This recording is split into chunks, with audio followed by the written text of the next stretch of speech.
Please welcome to the stage Sarah Bond, president of Xbox at Microsoft, for a conversation with Bloomberg's Dina Bass.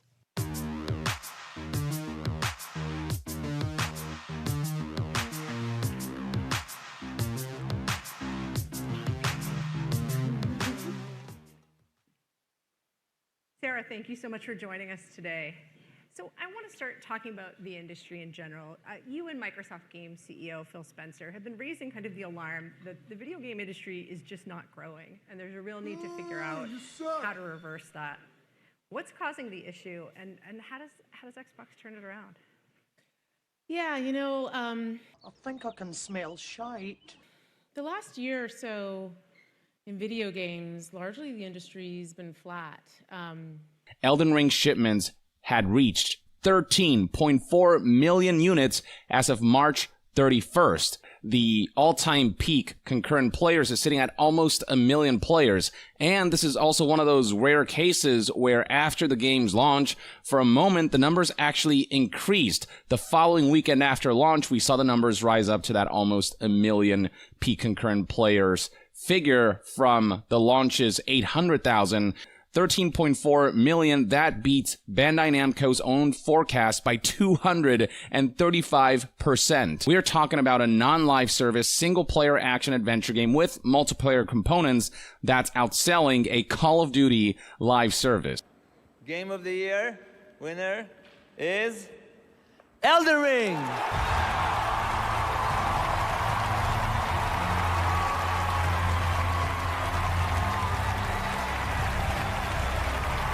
Largely been flat. But we finally got some numbers back when it came to Nintendo's launch of Tears of the Kingdom in the United States, where currently, without counting digital sales, it is the #2 highest selling game of the year, only behind that of Hogwarts Legacy, which is crazy considering that this game is only on the Nintendo Switch.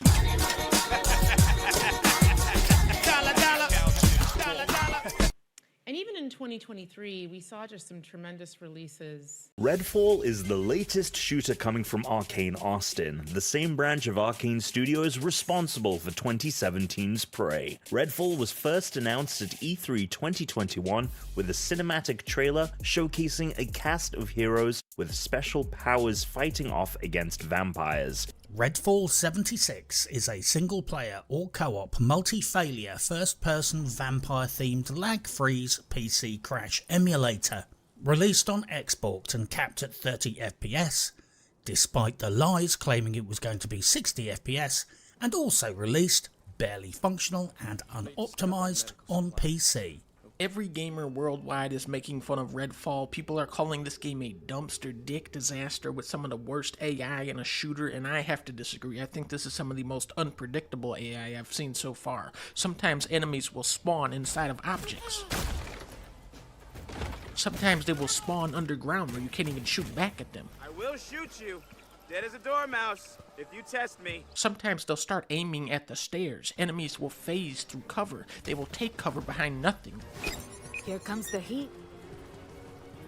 This ain't my fight. The game was promoted as one of the major Xbox hits of 2023, but it ended up not only being a bad game, but kind of just a complete embarrassment for everybody, for everyone involved. Complaints about poor optimization and always online requirements ended up being the least of anyone's concerns because the game was just simply awful and generic and unfinished. This started raising a lot of questions whether Microsoft even had any quality control when it came to their own games. The latest installment, Diablo 4, has shattered records and set Blizzard ablaze with excitement. Within just 5 days of its full launch, the game has crossed an astonishing $666 million in revenue. Blizzard's fastest selling title to date. Today is all about the launch of Diablo 4. The game, the business, the marketing. Over 10 million players played over 700 million hours in the release month of June alone. We're already well into Season 1, and Season 2's announced. While we can't speak for the long-term end game and balancing and seasons added and stuff, and whether or not Blizzard is going to add in something that messes it up later on, right now, currently, at release, everything seems good. especially on the network front. We've been able to hop in with no problems. There was like a licensing bug at first on PS5, but it never affected me. With minimal queues and wait times, I think the longest I waited was a minute. Patch 1.1 dropped yesterday for Diablo 4, and literally not a single soul on the planet is actually happy about this patch, and there is no way to put this lightly. Hype for Season 1 for the vast majority of players has been killed, just completely wiped out. There are at least a dozen major things that players have been asking for, things that are genuine issues we've noticed in the hundreds of millions of hours, by the way, of playtime that the community has racked up as a whole. Things that make the game just sort of frustrating currently, and how many of those were fixed in this patch? Exactly 0. They weren't even mentioned. On top of that, they made every single character weaker offensively, they limited our top end potential a significant amount, and hey, how about a nerf to survivability across the board that makes even the tankiest of builds no longer actually feel tanky in any real way? Oh, one of my favorite bits, cooldown reduction was being prioritized by players, so they nerfed it to make it feel less annoying if you don't have it. What? So basically you have placeholder images in the store, you have a mount being sold in the game for more than the price of the actual game. Everybody is leaving the game. Nobody's playing Season 3. Like, where's Diablo 4 here? There it is. It's down at 3,000 viewers. It's patch day? Wait, today is a patch day?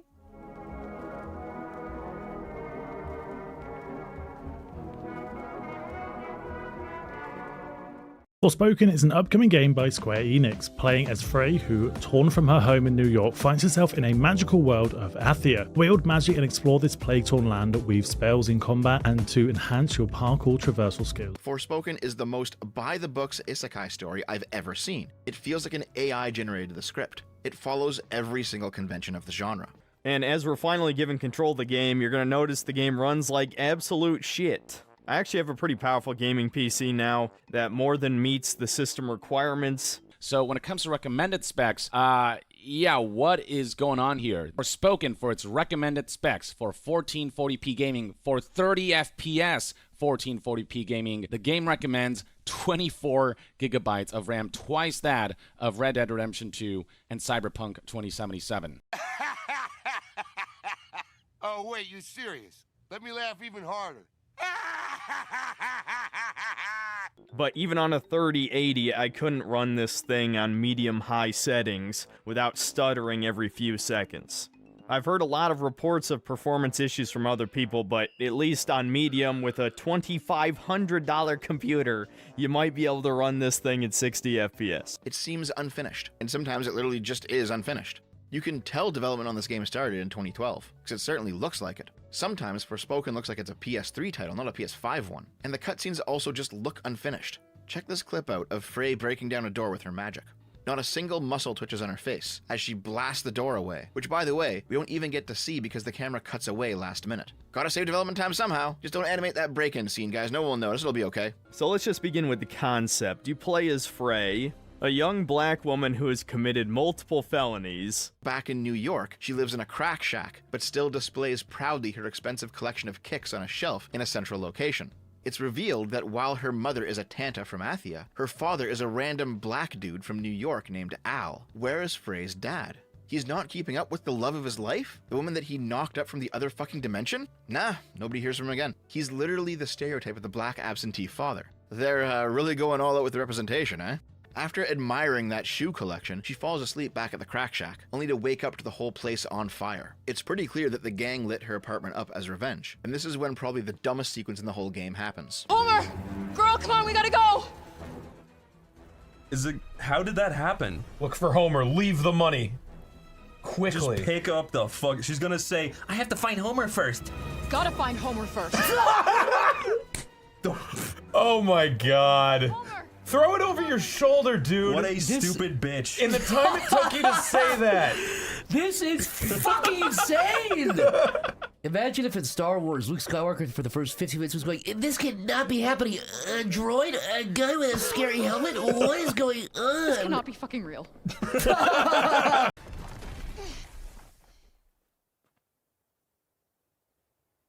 Did I just do that? Well, definitely with my assistance. I did not just do that. We did. I just moved shit with my mind. Perhaps our connection has somehow awoken some abilities. I just moved shit with my mind. I just keep hearing I. I just moved shit with my freaking mind!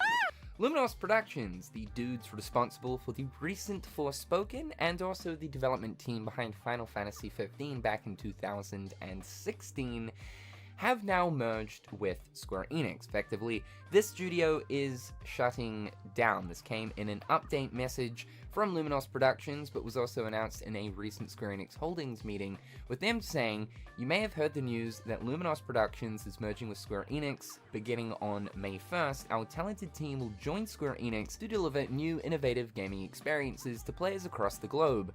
Between now and then, we remain entirely focused on Forspoken. We are currently working on the previously announced patch to address overall game performance. We will deliver an update soon, and the DLC in Tanto We Trust is on track for release this summer. Thank you again for your patience and support."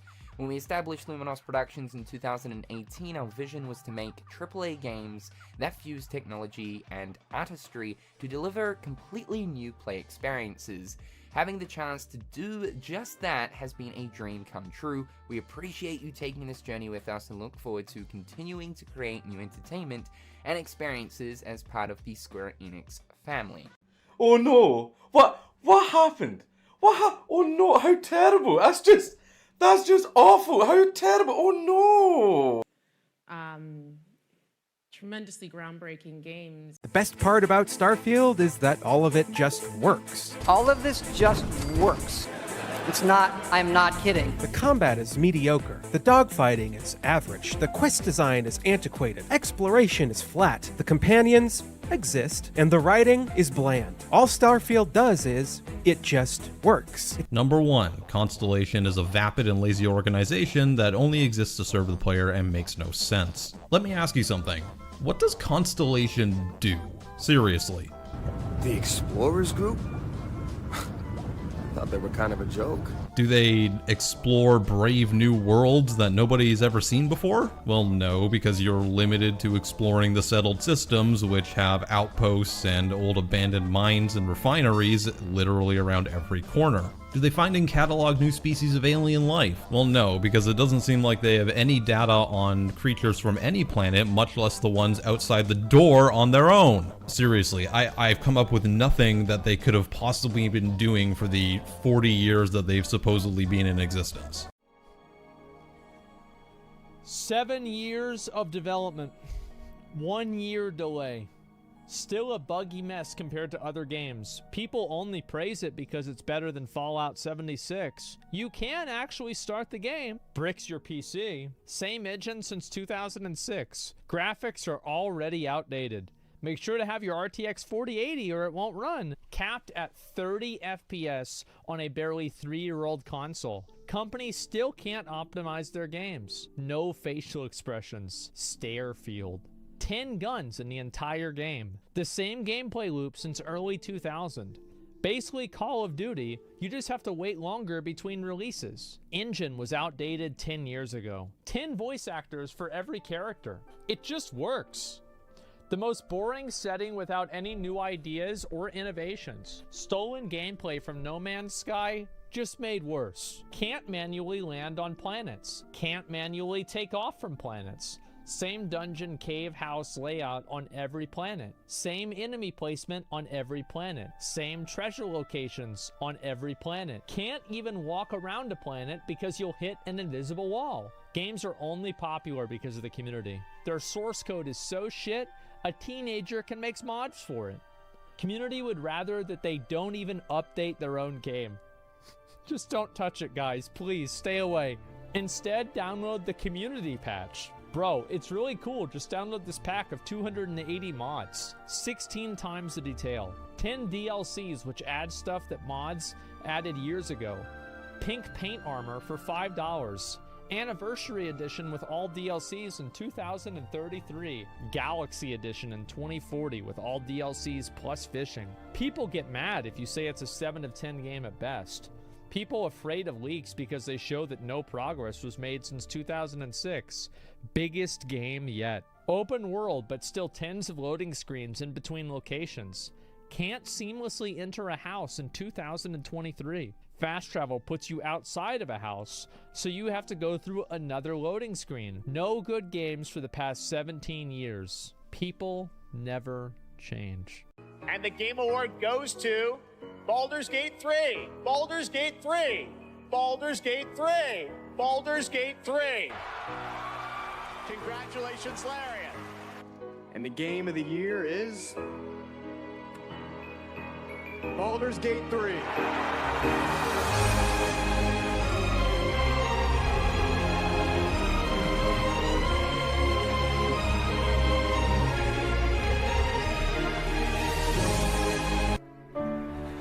Why are we still here?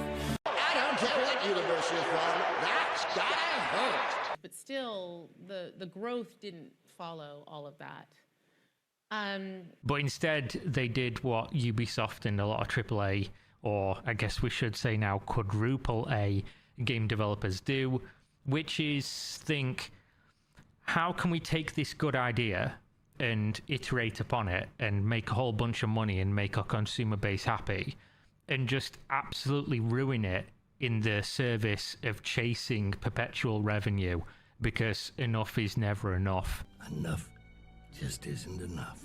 And we have to have every game potentially be a 15, 20-year long operating perpetual source of revenue. When it was revealed that Halo Infinite was going to be a free-to-play live service game, I and many others were of course skeptical of what that would entail. Live services don't necessarily have the best reputation, but I could also envision some good things. I expected some compromise, I expected some side effects, but there was an opportunity that I felt Halo could capitalize on if done right, and that kept me from just outright writing off the idea. It's at this point in time that a development studio with hundreds of millions of dollars in funding, armed with hundreds of veteran game developers, and backed by $1 trillion corporation, is currently having issues adding a team deathmatch playlist to their game.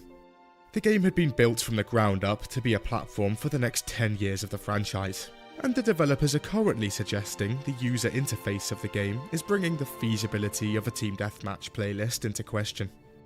The last time 343 produced a remake, the entire art direction changed and gave people mixed opinions, with numerous fans disapproving, still to this day, 13 years later. It's as if 343 don't have a good understanding of what makes Halo special, but instead of letting people who do understand it work on it, we're wanting to keep the less qualified developers and give them years and years of more chances until they hopefully figure it out. What the heck? Another round of layoffs hits Xbox and Microsoft as company fully embraces woke agenda. Yet again, Microsoft is letting people go, and it's no small amount. It doesn't help that under Phil Spencer's wing that other moronic initiatives have taken root at the company as well. One of these, for example, is Gaming for Everyone Product Inclusion Framework, which is not a captivating name at all, but it's pretty much a massive initiative at Microsoft to enforce identity politics into every game they make going forward. By the way, this initiative has been in effect at Microsoft since 2019. Phil Spencer, the head of Xbox, keeps saying this slogan, quote, "When everyone games, we all win," meaning he wants to get away from console games being just for us heterosexual edgelord males. But does he understand that we're the dudes who play console games? Xbox was just in the news this past week for shutting down a bunch of studios, and the reason Phil Spencer gave was, quote, stagnant growth in the video game market. Basically, people aren't playing games as much as they used to. But Phil, is it possible it's because the video game industry stopped catering to their audience? Phil Spencer, former head of Xbox and now head of Microsoft Gaming, said in May 2023 that he wished more studios would get the opportunities to take these kind of chances, to develop games like Hi-Fi Rush. What makes this even more strange is that Phil Spencer has repeatedly talked about Microsoft's need to acquire more Japanese studios, and Tango Gameworks was Microsoft's only Japanese studio. None of this makes any sense. But employees say the executive's true talent lies in his unique ability to recognize great ideas and then absolutely ruin them. Employees throughout the company say they're most impressed by Weather's ability to water down promising ideas with meaningless jargon, consistently choose the wrong person to head up every project, and inject virtually every halfway decent thought with his own short-sighted and terrible insights. The best part is when it's all over, he pushes the blame onto someone else. Microsoft axes an entire DEI team, claiming DEI programs everywhere are no longer business critical or smart as they were in 2020. And, a lot of that's related to our need to bring new players in. You stupid! Make gaming more accessible. 70% of this game is some type of cutscene. 70% is not spent actually playing the fucking game. Down to some of the QuickTime events not even being real QuickTime events, as in you cannot fail them. Okay, you don't want me to hit the prompt, right?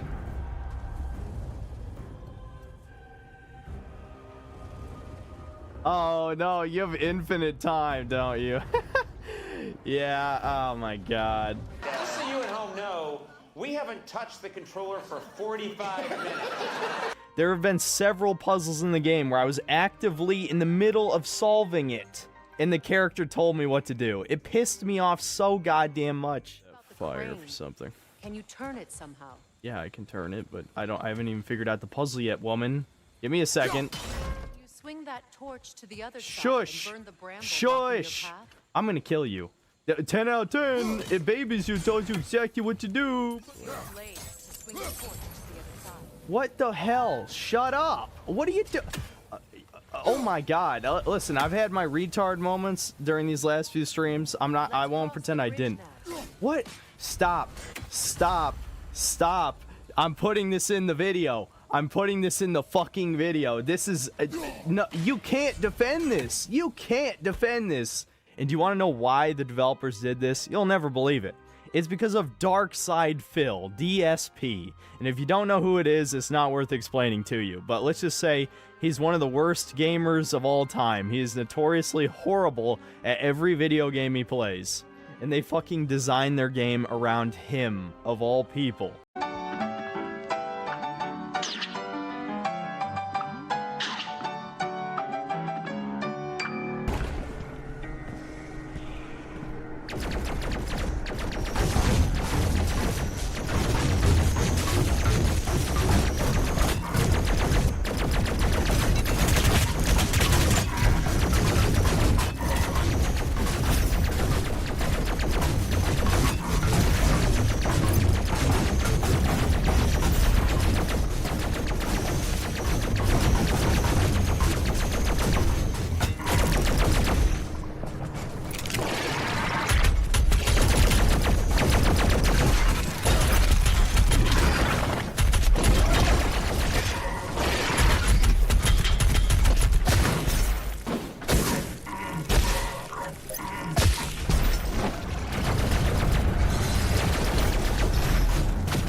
Jesus Christ. But all of that has been happening at the same time that the cost associated with making these beautiful AAA blockbuster games is going up, and the time it takes to make them is going up. CD Projekt Red had created something incredible. The graphics were borderline photorealistic, the city utterly immersive. Even Poland's own government were hyped.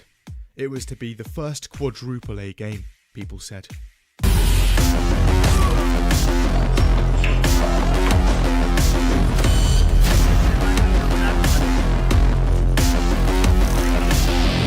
While the game technically started development in 2012, development basically just consisted of a few dozen people throwing ideas around. This goes on for a few years, but in 2016, the rest of CDPR finally jump on board.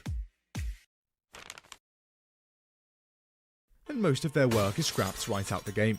But recently, Skull and Bones, the pirate game, went into open beta, and it comes out February 16th. And people's opinion of the game has been mixed. Personally, I was hoping this would be good, but knowing Ubisoft, I figured it would be bad. Especially since this game was announced in 2017 and just kept getting delayed. They also raised the price from $60 to $70, even though the original price of this game was $60. And in response to the price of the game being lackluster at best, the Ubisoft CEO defended the $70 price tag and called it a quadruple A game and said that it's a good game. The game came out a couple weeks ago. It was less than a month ago, put it that way.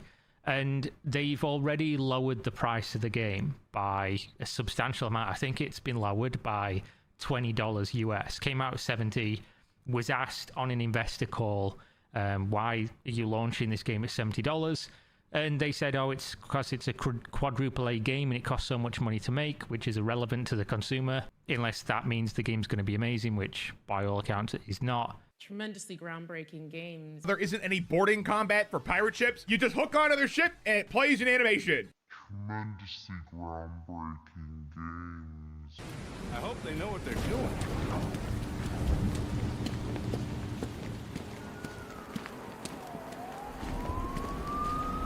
Just 66 titles saw 80% of all playtime in 2023, and most of them were older games. So a lot of the new games that come out nowadays, older games are also much more likely to have active modding communities who only seek to further perfect these already great titles. Modders can often perform amazing feats with no budget, deadlines, or expectations.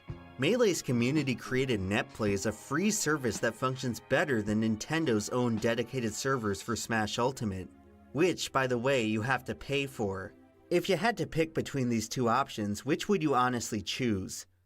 And so much of our focus as Xbox is about how we do things to help the industry all up, while also ensuring that our brand, everything that we do is there through this moment of transition. It's history now, but when Microsoft unveiled the original Xbox One, their plans showed us what game companies have in store for us. A surveillance device necessary to use the system that collects biometric data off you needing to connect to the company every 24 hours or else you're locked out of your system, and when they eventually end support, your entire game collection becomes unplayable. Welcome to the future. Now, soon afterwards, they realized they came in too hot and had to walk some of that back, but the industry has been taking the boiling frog approach since.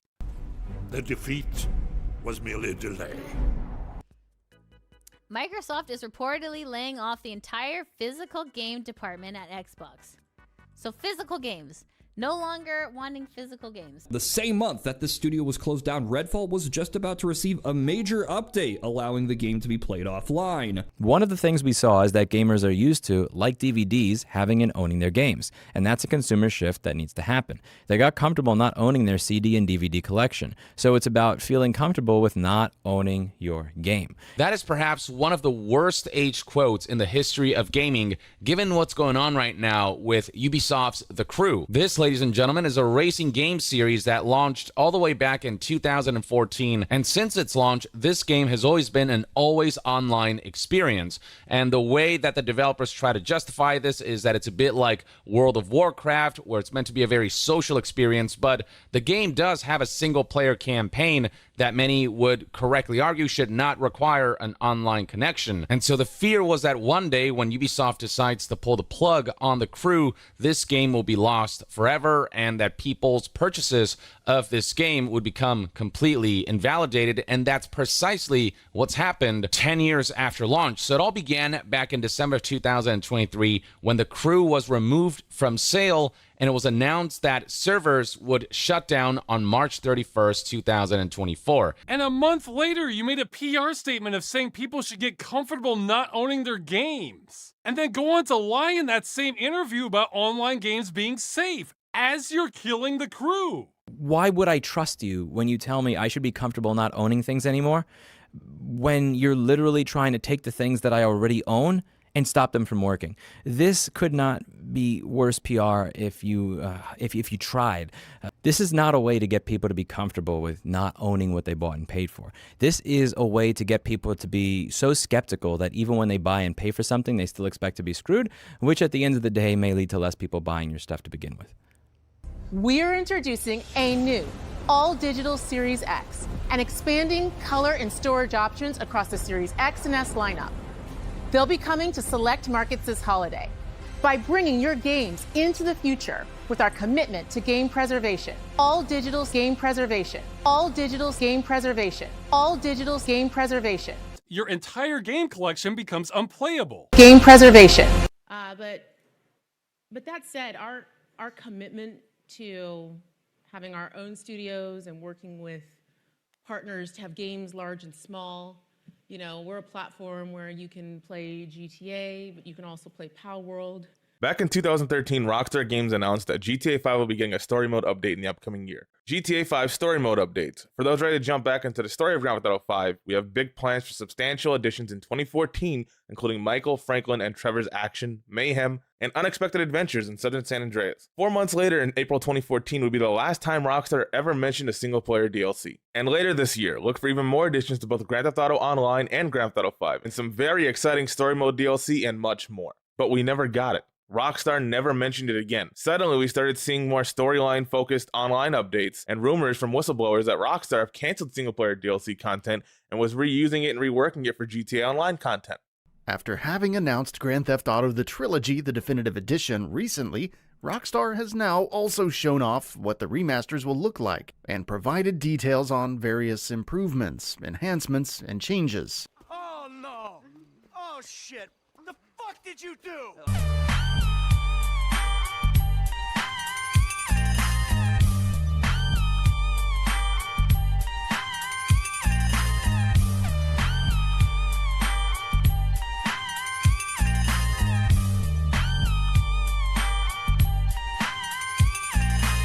User score 0.9, 0.8, 0.5, 0.8. Didn't do so well. Throughout 2021, people started to notice that Rockstar Games, a subsidiary of the Take-Two Corporation, began to harass modders who had spent years improving and enhancing Grand Theft Auto 3, Vice City, and San Andreas. There were multiple cease and desists as well as an actual honest-to-God lawsuit which was launched by Rockstar against said modders. This was the first indication that they were cooking up something, and the barbecue was happening on Grove Street. Not until 21 days before release, in a Newswire article, was it revealed that Grove Street Games was behind the Definitive Edition. This huge project was being outsourced to a company with about 21 employees who mainly work on making mobile ports that don't even work sometimes. For example, the Xbox 360 San Andreas port made by this company did not work. It was filled with various bugs that would only increase in volume as you played until it was completely unplayable. Oh, and they were fully aware of these issues but chose not to fix them even to this day. Rather, they decided to rebrand by changing their name from War Drum Studios to Grove Street Games. The Grand Theft Auto series and the games that make up this iconic trilogy are special to us, as we know they are to fans around the world. The updated versions of these classic games did not launch in a state that meets our own standards of quality or standards our fans have come to expect. Okay, so if that's the truth, then why did you release it? Why would you release it? Money! We also learned, as we feared, that the reason why Rockstar took down competing fan mods is because they couldn't match up to them at all. Here's the original, here's Definitive, and here is a PEDS pack from a fan. Which one of these looks better to you? It's obviously not the Definitive Edition. These new X and S consoles, alongside the many other devices in our Xbox gaming family, offer you more choices. Rockstar made sure to scrub every digitally available version of the 3D trilogy off of Steam and consoles, ensuring that players were only going to have one option. Offer you more choices. This deliberate irony is an example of doublespeak, when words are used not to convey meaning, but to undermine it, corrupting the very ideas they refer to. This has an effect on the psyche Orwell calls doublethink, a hypnotic state of cognitive dissonance in which one is compelled to disregard their own perception in place of the officially dictated version of events. leaving the individual completely dependent on the state's definition of reality itself.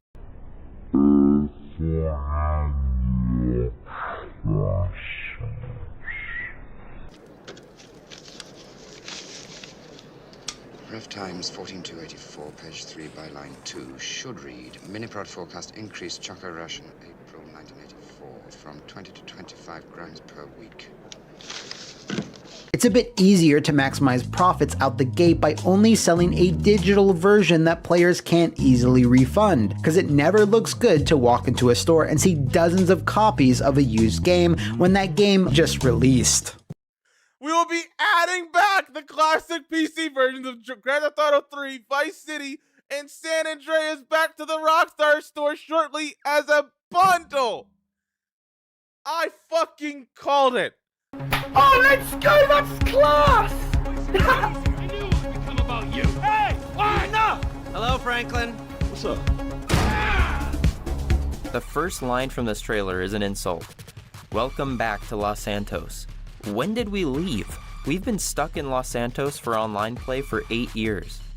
With improved graphics, as they show footage that doesn't look improved at all. Later in the trailer, they don't even show reflections in mirrors. Now the hackers are apparently able to remotely execute code on your system, meaning your whole entire computer can be hacked. They can install a keylogger on your computer, they can install a rat on your computer, they can watch everything you do, they can get all your credit card numbers you type into your computer, your home address. If you order something off of Amazon or eBay, they can do whatever they want. You're basically begging for a virus on your computer in a rat if you play GTA 5 or GTA Online on PC, because single player still runs off of Rockstar servers when you log in. Shark cards have plagued the player base with a looming sense of pay to win since day one. I'll cut off your nutsack and nail it to my door! Rockstar announced a new paid subscription service called GTA Plus for Grand Theft Auto Online, available only for PlayStation 5 and Xbox Series XS versions of the game. GTA Plus will offer subscribers recurring monthly bank deposits of 500,000 GTA dollars to lavishly spend on whatever they want. In addition, the members-only bonuses will include exclusive properties, vehicles, upgrades, discounts, and cash RP bonuses, with the ability to unlock gameplay updates, possibly hinting at access to previously time-limited content. The benefits are garbage. I've read the benefits. They're like $500,000 like every month. $500,000 in GTA Online is not that much money. That's like one MC business. And I actually did the Cayo Perico heist today with a friend of mine, and I made $1,200,000 in 1 hour. The launch of GTA Plus was met with an insane amount of backlash from the community. It didn't help that Rockstar released GTA Plus just 2 weeks after the expanded and enhanced version of GTA 5 had launched, which was met with a fair share of criticism on its own. For years and years now, the GTA community has been asking for one singular quality of life change. This feature would allow you to collect all your money from your various businesses all at once instead of having to travel to each location. An obvious change that would quite literally benefit every person in the game and get them back to playing faster. Rockstar saw the demand the community had for this feature, and instead of giving it to every single player, they instead locked it behind the GTA Plus paywall. When it comes to GTA 6, unfortunately, we already know that there will be a huge emphasis on microtransactions. On May 9th, 2022, Strauss Zelnick and other Take-Two executives all signed brand new contracts that give them even more royalties than they already got from microtransactions across every game in their umbrella, including GTA 6. So if you think the microtransactions are bad now, unfortunately, I think they will only get worse. Liar! Rockstar recently ran out of licenses for a lot of the songs in GTA 4 because the game is now over 10 years old, and the latest Steam update removes a bunch of the songs and replaces them with new ones. And if this is maybe just tolerable with most radio stations because they only lost a few songs each, Vladivostok FM suffered the most. Pretty much every single song has been removed and replaced with new, less iconic Russian songs. If you want to experience GTA 4 properly in 2019, I advise you to use a downgrader patch or to play the game on console to get the original soundtrack back. And now they're going as far as to take down save game files for The Lost and Damned. Not mods, save game files. If you want to play a mission and don't want to play all the way through, you want to record a clip and replay that mission, and you just want to download a save file, you can't. And that PC port, well, it ran and looked the absolute worst. For some reason, it has a lot of cool, exclusive content, like new trees, a lack of reflections, the depth of field was fucked, just like the volumetric lighting. I mean, really, a lot of visual content was stripped with this port, as well as the performance side of things. The saddest part is when you realize that the original atmosphere the game had was completely fucked up with this port. The long-awaited GTA 4 remaster might finally be happening. Even though there's no official announcement yet, there are strong indications that the project exists, and there's a good chance it might come before GTA 6. Here's something important that hasn't been talked about much. In a recent presentation, Take-Two confirmed they have plans to re-release a total of 6 existing games, going all the way up to 2026. Gypsy, that's great news because they're remastering GTA 4. No, it's not! Leave GTA 4 alone. Leave the classics alone. Don't remaster shit. Don't definitive versionize anything because you people don't know how to fucking do it anymore. You people cannot run a company, I swear. Rockstar finally announced Red Dead Redemption for digital release on August 17th for PS4 and Nintendo Switch. Physical versions are available in October. No PC or PS5, though it assured backwards compatibility support for the latter. Xbox platforms? Why, it's already available there. The Xbox 360 version is backwards compatible with the Xbox One, which is thus playable on Xbox Series X and S without 60 FPS, 120 FPS, or any other optimization that current-gen players would enjoy. Best of all, it's retailing for, get this, $49.99, with the only confirmed new feature being support for additional languages. That's right, just $10 less than titles like Baldur's Gate 3, or Red Dead Redemption 2 if you'd prefer. What a steal. For Rockstar and Take-Two, that is. For everyone else, it's highway robbery, plain and simple. The co-founder and head writer of Rockstar Games has left the company. Dan Houser, the co-founder of Rockstar Games and head writer on games like Bully, Red Dead Redemption, and Grand Theft Auto, is leaving Rockstar and parent company Take-Two Games. Houser will exit the company on March 11th, 2020. He previously worked on numerous GTA games as well as Red Dead Redemption 1 and 2. Remember when Dan Houser left Rockstar Games? Well, it seems like Laszlo Jones has done the same. So Laszlo Jones first joined Rockstar Games back in around 2001 to 2002. Laszlo, Dan Houser, and Sam Houser wrote the scripts for all the radio stations in GTA 3. Leslie Benzies, president of Rockstar North, has left the company. According to a report by Kotaku, Benzies, who has been on sabbatical since after the launch of Grand Theft Auto nearly a year and a half ago, is officially done working for the company. Rockstar confirmed Benzies' departure in a statement saying, Leslie Benzies went on sabbatical on September 1st, 2014 and has decided not to return to work for the company. We are very grateful for Leslie's contributions to Rockstar over the last 15 years.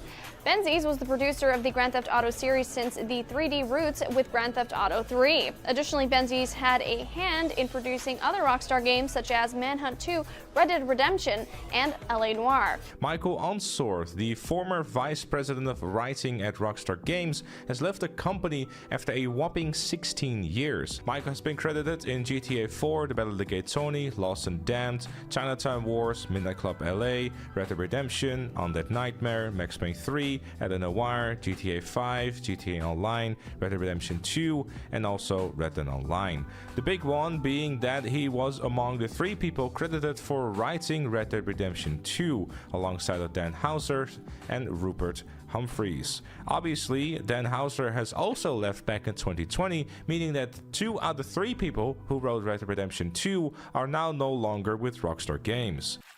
As the years go by, more sections of the ship have to be replaced. Pretty soon, every piece is replaced, right down to the very last plank. The ship now consists entirely of new materials. Is it still the same ship? Back in 2022, when Jason Schreier reported via Bloomberg in his article titled, Rockstar Games cleans up its frat boy culture and Grand Theft Auto 2. With a new tone at the company and a change in creative direction, GTA 6 will probably feel very different from its predecessor. He explained in that article that Rockstar threw away a mode called Cops and Crooks when the whole George Floyd thing happened in 2020. They erased this potential new game mode because of the political incorrectness they felt they would get hit with by journalists due to it being released when everybody hated cops and such. Other things Rockstar has implemented in GTA 5 already that adheres to being more politically correct are, as Jason writes, this was one of several politically sensitive actions Rockstar, a division of Take-Two Interactive Software Incorporating, has taken in recent years. The company removed transphobic jokes from the most recent console release of Grand Theft Auto 5, and significantly narrowed its gender pay gap. Jason also confirmed that developers are also being cautious not to punch down by making jokes about marginalized group, the people said, in contrast to previous games.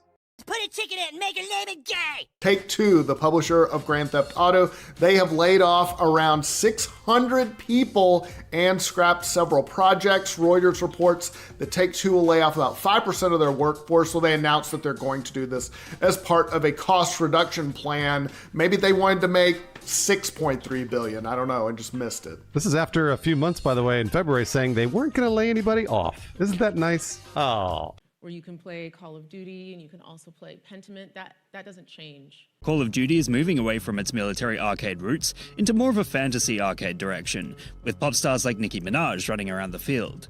What we're ending up with is an entirely goofy product that looks absolutely wild.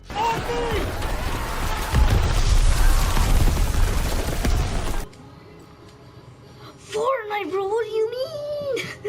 Modern Warfare 3 2023, you had to ruin it, is the worst campaign COD has ever had, and it is a genuine new low for the franchise in general. You might be rolling your eyes at me saying, of course it's terrible. COD has been creatively bankrupt for years. And you're right. From 4,192 reviews, the game is currently sitting at a mostly negative review score of 26%. Even by Call of Duty standards, this is pretty damn low. Modern Warfare 3 falls short of Modern Warfare 2 launch with huge player count drop, which is something that investors won't be happy about. What investors want is this sense of infinite growth. They want each new entry to have more players than the last, show greater signs of growth. But with Modern Warfare 3, we're starting to see that plateau and kind of starting to decline. Microsoft also now owns Activision Blizzard, but we also know that according to reports that Activision has a DEI or Diversity, Equity, and Inclusion officer on every project within that company from its inception. You only need to look at articles like this one from HRDrive.com back in May 2023, where Microsoft confirms that they are going full in on DEI. Is this how you get your sick kicks? What? It's just an ordinary crabby. Oh my goodness! Related to some of the trends you're identifying, earlier this week, Xbox announced the shuttering of 4 game studios. I know you're not the studio's chief, but how should gamers understand that move in terms of Microsoft's commitment to developing innovative exclusive games? Yeah, it's always extraordinarily hard when you have to make decisions like that. It's a hard knock life.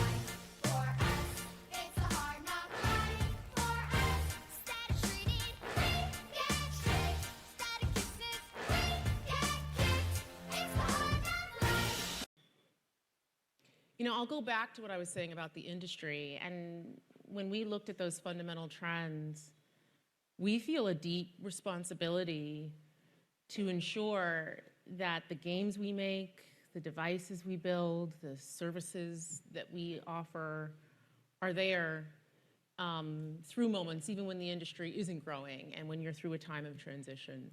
Your entire game collection becomes unplayable. In the official Microsoft email, they didn't say Roundhouse Studios. No, they said Roundhouse Games. They also said Alpha Dog Studios instead of Alpha Dog Games. This was the email sent out to developers, letting them know they just lost their jobs and they couldn't even bother to get their names right. It's not surprising that the people that probably should be losing their jobs probably aren't losing their jobs over all this. And frankly, our commitment to Bethesda and the role that it plays is part of Xbox and everything we do. So remember that email sent out telling all the developers that they lost their jobs, and again, they didn't put the right names of the studios on that. Well, in that email, they let everyone know the real reason why these layoffs were happening, and it was to prioritize high-impact titles and further invest in Bethesda's portfolio of blockbuster games. Now, this basically means they're done trying to make these small games that might get some niche critical praise, a few awards, prestige. They don't care about that anymore. They want mega hits. And the very next day, the same man who wrote this email, Matt Booty, said, "We need smaller games that give us prestige and awards." So what we can decipher is that the future of Xbox Game Studios will be mega blockbuster, indie niche, prestige, slop, award-winning mega hits that don't cost any money to make. So, you want small budget original indie games that are also blockbuster installments in large franchise IPs? Patrick, that's retarded! Now, Redfall was developed by Arcane Austin down in Texas. This is the same team that built Prey, which was highly praised by critics, and of course helped on the original Dishonored. Back in 2018, executives within ZeniMax, the parent company of Bethesda Softworks, and them being the parent company of Arcane, they decided that they needed to start really pushing live service games that would turn a profit over the long run through selling cosmetics, microtransactions, the whole kit and caboodle. Again, 2018 was the same year that Fallout 76 launched, so it makes sense that they would come up with this idea of forcing Arcane to finally turn a profit by developing something that was built from the ground up to squeeze money out of players. In November 2018, Fallout 76 goes live. It didn't quite live up to the hype. Tales of missing canvas bags, scuffed merchandise, exploits, and a literal horde of bugs flood online forums and Reddit almost the second the game launches. YouTubers jump on the game like a pack of dogs. It always baffles me when a franchise that has built its success in single player decides out of nowhere that it's going to be multiplayer now, whereupon it cuts its legs off and works a bunch of spoons into its asshole, and the players say we kind of preferred you back when you had legs and didn't have cutlery up your ass, but it replies, don't you see this was all for your benefit? I had to cut my legs off to make it easier to fit the spoons in. And the news we announced earlier this week is an outcome of that. You stupid bitch. It's actually been pretty fantastic. I don't know if you've gotten a chance to check it out. The Fallout TV show was on Amazon, and it's been great to see people fall in love with that universe, but also what it's done for the games themselves. The Fallout series has been released and it's terrible. It makes Fallout 1 and 2 meaningless and completely retcons New Vegas. The comedy is painfully unfunny, with humour that felt like it was written by a teenager with autism. It can essentially be broken down into either dick jokes. You wanna make my cock explode now? Or this. That's fucking disgusting. What the actual fuck is this writing? How did anyone watch this and think it was good? What the fuck is wrong with you people? I expected the Fallout TV series to be average at best, but it is unbelievably good. You're a liar! You're a liar! The show does a really great job of exploring the themes of Fallout in new and interesting ways. It's a very deep narrative that you'll feel rewarded for paying attention. The games literally tell you in the intro cutscene and the epilogue, war never changes. And yet somehow now it's about capitalism bad. The Fallout show may have some flaws, and people who, really care about the lore may not care for it, but it's extremely faithful to the source material. Now, I'm no expert on the lore of Fallout, but it's extremely faithful to the source material. Now, I'm no expert on the lore of Fallout, but it's extremely faithful to the source material. Now, I'm no expert on the lore of Fallout. The show does so much right that what it does wrong can easily be overlooked in my eyes. Swept out of my brain. Don't ask questions. Just consume product and then get excited for next product. What makes the show so easily likable is how it pays service to the fans. With numerous references, callbacks, every episode had me like, yo, that's that thing from the games. The show is full of meaningless references that serve as nothing more than meme berries in order to trick the clapping seals into thinking that this is a faithful adaptation, whilst they butcher the real lore that fans actually care about. That moment when Lucy is in Vault 4 and she holds up the NCR flag as the Fallout theme plays.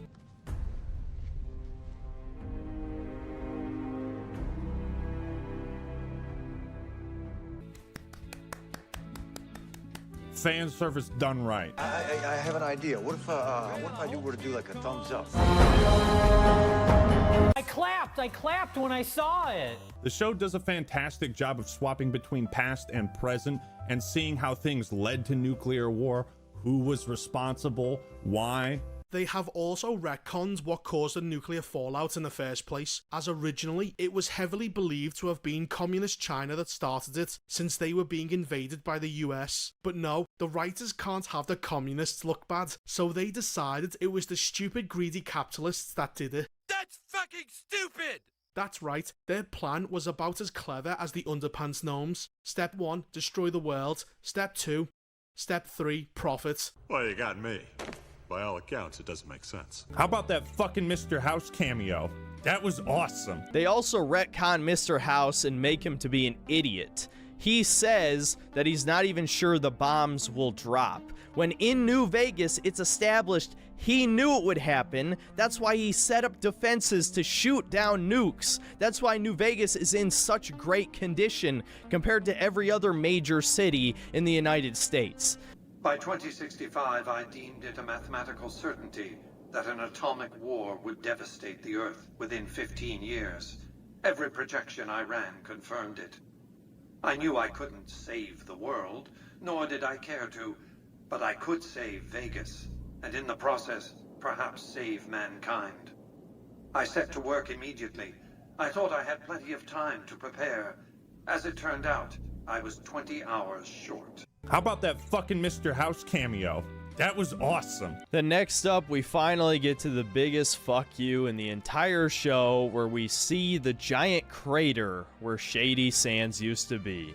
Why did Bethesda do this? Well, a lot of people speculate it's because of the long-running rumor that they hate Fallout New Vegas because they didn't make it, Obsidian did. And a lot of the people who worked on Fallout New Vegas worked on Fallout 1 and 2. And so, of course, to no one's surprise, the original creators of the series did a much better job than the hacks at Bethesda. And Fallout New Vegas is still considered by most to be the greatest game in the series. So Bethesda has been butthurt about this for over a decade, and this show was finally their opportunity to say fuck you to all the real fans of Fallout. When the audience knows and can feel the passion you have for the source material, and you clearly respect it, you can get away with some mistakes. And this is from a company that has never respected the source material, that has always just done whatever the fuck they want, and make massive changes to factions, characters, lore, and the world all on a whim. This is from a company that said they won't be beholden to something someone wrote 20 years ago. This is from a company that has written off genuine concern and criticism for the integrity of the lore as being unimportant because it's a silly world with talking ghouls and mutants. This is from the company that changes the Brotherhood to something different every fucking time we see them. And Todd Howard hates what Fallout's really about, and that's a post-apocalypse where humanity is trying to rebuild after the world ended. This is a new direction for the Fallout series. It could have a huge impact on the next game. People don't want Bethesda to fuck that up. This is a company that wants us to trust they won't fuck up the lore of a franchise where they've only ever fucked up the lore every single time they've touched it. And we're supposed to trust them now that they totally didn't fuck it up this time too?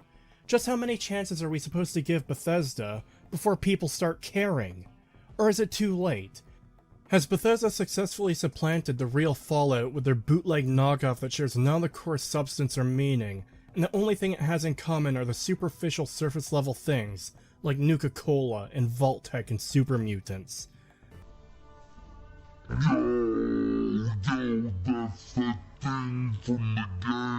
Fallout is dead and gone and has been replaced by an imposter, a fake that uses its name and iconography, while ruining, undoing, and shitting all over established lore, all for the sake of making sure the franchise will be nothing more than a perpetual goofy post-apocalypse theme park, where nothing ever advances or progresses, and the only faction that matters is the fucking Brotherhood of Steel. And as someone who loves Fallout, that is very fucking depressing to see. Obviously, people don't want Bethesda to fuck that up. Finally, after so many years of a content drought, Fallout 4 has received its biggest update yet. The Next Gen update it's called, and it is absolutely terrible. It is so bad that the top 2 most popular mods right now are mods to get rid of the Next Gen update, because it is quite literally unplayable if you have mods installed. The game will most likely crash, or even brick your entire save, meaning that all your hard work, that 100+ hour playthrough, is now completely useless. The UI has not been adjusted to compensate for the ultra-wide support, so what you see here is a stretched out user interface, and then beyond that there's no FOV slider that allows you to take advantage of the ultra-wide support to its fullest, so the feature's just kind of like not working properly essentially. It just feels like not a whole lot of consideration was put into one of the marquee features that they put out there as an element that people would want to get the next gen update for on PC. This next gen update still doesn't support frame rates over 60 FPS, including on the PC version. That's something that you have to unlock unofficially, which is kind of rather ridiculous for a next-gen update in 2024.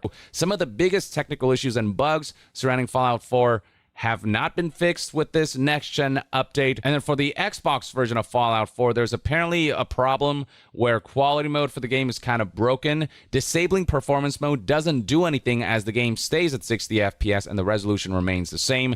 This does not appear to be happening on PlayStation. Basically, quality mode on Xbox Series X and S just straight up does not work. It does not activate currently. As far as a fix goes for this one, it's honestly a simple one. On PC, you just have to downgrade your Fallout 4, use the non-next-gen version of the game, and this bug is no longer present, so you can edit NPCs all day without issue. Unfortunately, for Xbox users, or really console users in general, that of course isn't an option. So the only real workaround would be to go and one by one disable any mods that are editing NPCs, which, yeah, that's going to be a lot of your mods. Even just things like the unofficial patch will now lead to stutters in your Fallout 4 if you have it active. There's some other great things that are coming from our studios later this year. Indiana Jones and the Great Circle. I was a big indie fan growing up. I got a bad feeling about this. Now we have the opportunity to tell a new Indiana Jones story for a modern gaming audience. Holy Jesus. What is that? What the fuck is that? Then we had a trailer for the new Indiana Jones game by Machine Games. And may I remind you that Machine Games made Wolfenstein 2: The New Colossus possibly one of the most woke games ever made.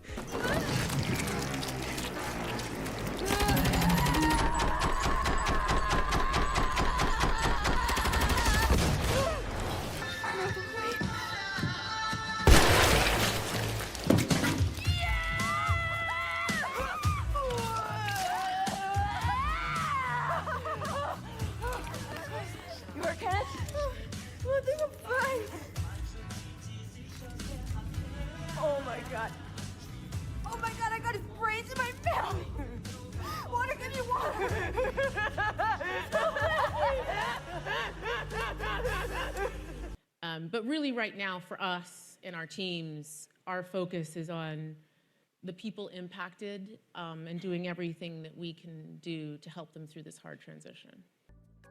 Do not forget that Bobby Kotick, who covered up sexual harassment at his company and threatened to have an employee poofed, received a $400 million payout just months before 1,900 Activision Blizzard employees were laid off.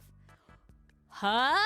Back in October, Bungie made this disaster of a tweet, which you can see right here, got over 10k quote tweets and over 17,000 responses versus a mere 5,300 likes. That tweet had read, "Being Latin AEOX is more than just a location on a map, just as being Hispanic is more than the language we might speak. We are proud to introduce our newest idea, Latin at Bungie."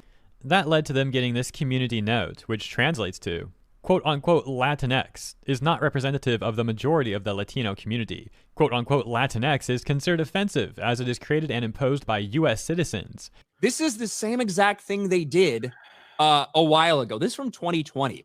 Introducing Black at Bungie. Raised fist with a fucking lightning bolt, but this time it's for black people. This didn't go over super well. This is in the aftermath of the George Floyd riots and all this bullshit. This is what Bungie did 3 years ago. Now they're just rolling it back out and slapping a brown fist on it instead of a black one. That's how much they care about you. They're reutilizing. You're getting sloppy seconds from their black initiative. Back in 2023, there was mass layoffs at Bungie that left everyone shocked, especially because of past promises. This morning, Bungie uploaded a blog post titled The New Path for Bungie. In it, Bungie revealed its largest ever round of job cuts and restructuring, changes so profound that they are sure to transform Bungie forever. It reads right here, beginning today, 220 of our roles will be eliminated, representing roughly 17% of our studio's workforce. It'll affect every level of the company, says Pete, including most of our executive and senior leader roles. Separate from those 220 people, 155 Bungie employees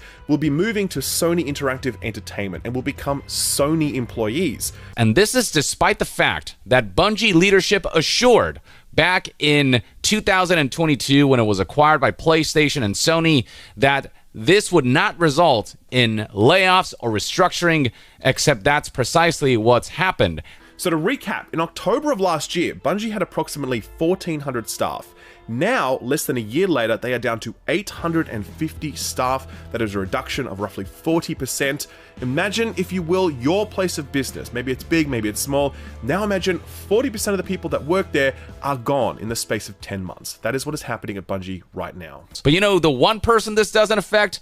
Pete Parsons, who is still somehow the CEO of Bungie despite his failures. According to reports, Pete Parsons has spent over $2.3 million on classic cars since Sony acquired Bungie 2 years ago. And going to the website, you can see right here that this is in fact Pete Parsons' account, and you can see right here all the auction wins that we've seen throughout the past few months and years, and you can see the kind of money that Pete Parsons is spending on these cars. The latest being this 1961 Chevrolet Corvette 283 4-speed. He spent $91,500 on this on June 1st, 2024. Over $60,000 on this car. Over $33,000 on this one. $201,000 on this Porsche. $79,000 on this. And you can show more here, and the list just goes on and on. And this was just from one online auction site where his profile is public. God knows how much he's actually spent elsewhere. And by the way, this is something that the CEO would flaunt at times in front of employees. So Liana Rupert here, this is a tweet published on July 31st, 2024, after the layoffs was reported, talked about how there was one point during her time at the company at Bungie where Pete Parsons walked right up to us and bragged about a few new expensive cars he bought and that we should come to his house and see them. But let's be super clear. He is absolutely not alone when it comes to this sort of greedy excess and hubris, as almost every executive and CEO does the exact same thing that Parsons does. They're just smart enough not to keep a public record of their lavish purchases. Adam Newman, the eccentric CEO of WeWork, presided over the bankruptcy of a company that was worth almost $47 billion. He was kicked out of the crumbling company he founded, but not before making $1.7 billion from a company that never figured out how to even make a single penny in profit. Dennis Muhlenberg, the disgraced former CEO of Boeing, was fired from his position after his mishandling of the 737 MAX disaster that led to the death of 346 people. He walked away with a $62 million exit package, and he is now the CEO of a new aerospace investment company. Why the fuck does it seem like no matter how badly top executives fuck up, they can only fail upwards? If it seems to you like once you hit a certain level in the corporate world, it's almost impossible to fall back down, you would be kind of right. There are endless stories about CEOs that have bankrupted their companies only to be paid millions of dollars as an exit package before any of that money gets to investors, lenders, or even regular workers. The reason this happens so often is because it's designed to happen. It's a big club, and you ain't in it. I think one of the things that was most upsetting both to Xbox gamers and to employees is that, one of the shuttered studios in particular just created a hit game, did really well on Game Pass in terms of engagement, and won a ton of awards. Shouldn't succeeding in that way ensure the future of a studio? I'm talking about Hi-Fi Rush, which comes to us from Tango Gameworks, developers of Ghostwire Tokyo and The Evil Within, and published by Bethesda. It is the very last thing I would expect from any company involved with it. I loved Hi-Fi Rush. I'd absolutely recommend it as a game you buy. Tons of fun. I'm definitely double dipping, doing a second playthrough probably over the weekend. At the end of the day, Hi-Fi Rush is a memorable journey that marches to the beat of its own drum and without a doubt stands among the action greats. Hi-Fi Rush, despite not getting any marketing whatsoever, made it to number 8 on the list. Meanwhile, Forspoken never made it to the top 10 on the week that it was launched, despite all of the marketing that it got. Hi-Fi Rush, no marketing, shadow dropped, word of mouth spread because the quality of the game spoke for itself, and it's been actually making a decent amount of money. Hi-Fi Rush, which is not only just $30, $40 if you want to get the deluxe edition. The deluxe edition of this game is cheaper than Forspoken's base version. You look at their user reviews and it's overwhelmingly positive at a whopping 98% from almost 4,000 reviews. And critics loved it, fans loved it, and Microsoft themselves claimed it was a huge success in all key measurements. Of course, they never disclosed what that meant. And then, a year later, the studios closed down. You know, I don't like words that hide the truth. I don't like words that conceal reality. I don't like euphemisms or euphemistic language. Transition. Because a lot of them were fired. You know, fired. Management wanted to curtail redundancies in the human resources area. So many people are no longer viable members of the workforce. Smug, greedy, well-fed white people have invented a language to conceal their sins. It's as simple as that. One of the things I really love about the games industry is it's a creative art form. And it means that the situation and what success is for each game and studio is also really unique. Like there's no one size fits all to it for us. And so we look at each studio, each game team, and we look at a whole variety of factors when we're faced with sort of making decisions and trade-offs like that. But it all comes back to our long-term commitment to the games we create, the devices we build, the services, and ensuring that we're setting ourselves up to be able to deliver on those promises. Are you retarded? Growing. Let's figure out a way to be happy without always having to grow and grow and grow and always keep growing. What are we, a fucking alien on a spaceship? Greed has burned a hole in their heart that will never be filled. They will never have enough. Talking further about growth, I mean, one of the key focus areas for Xbox in terms of growth, and this was also one of the key bets in the Activision acquisition, was mobile. Mm-hmm. What's the Xbox plan for future mobile gaming, and when can we finally see it? Yeah, it feels like it's been a long time since we announced the Activision acquisition, which we completed in October. And the whole thesis about that, a lot of why we did it was about mobile. And we felt strongly that there has been an opportunity for there to be an experience on mobile that is centered around gamers. This right here is the lifeblood of your average free-to-play mobile game. Maybe your game gets 100 million downloads, but the overwhelming majority of those players won't spend a single penny on your game. Many of them will quit after just a couple of hours. A small percentage of players will spend small amounts of money here or there just to make the game more fun for them. But then a very small number of people will spend astronomical amounts of money on the game. So much money that it makes up for all of the other people who never spent a penny combined. According to some sources, only about 2% of all mobile game players turn out to be whales. Yet they are responsible for spending the overwhelming majority of the money that the mobile gaming industry makes each year. A 15-year-old Belgium kid spends 37,000 euros on gold, virtual gold, in a free-to-play game. You know how much that equates to in American dollars? $46,381.90. A 13-year-old girl just spent her family's entire life savings on a mobile game, and the mother had finally discovered that her bank account had 7 cents in it. Yeah, you heard that right, 7 cents. Keep in mind, her bank account started out with about $64,000, so this girl spent $64,000 on a mobile game. Credit card debt, credit card debt, credit card debt. And so in July, we are going to be launching our mobile store experience.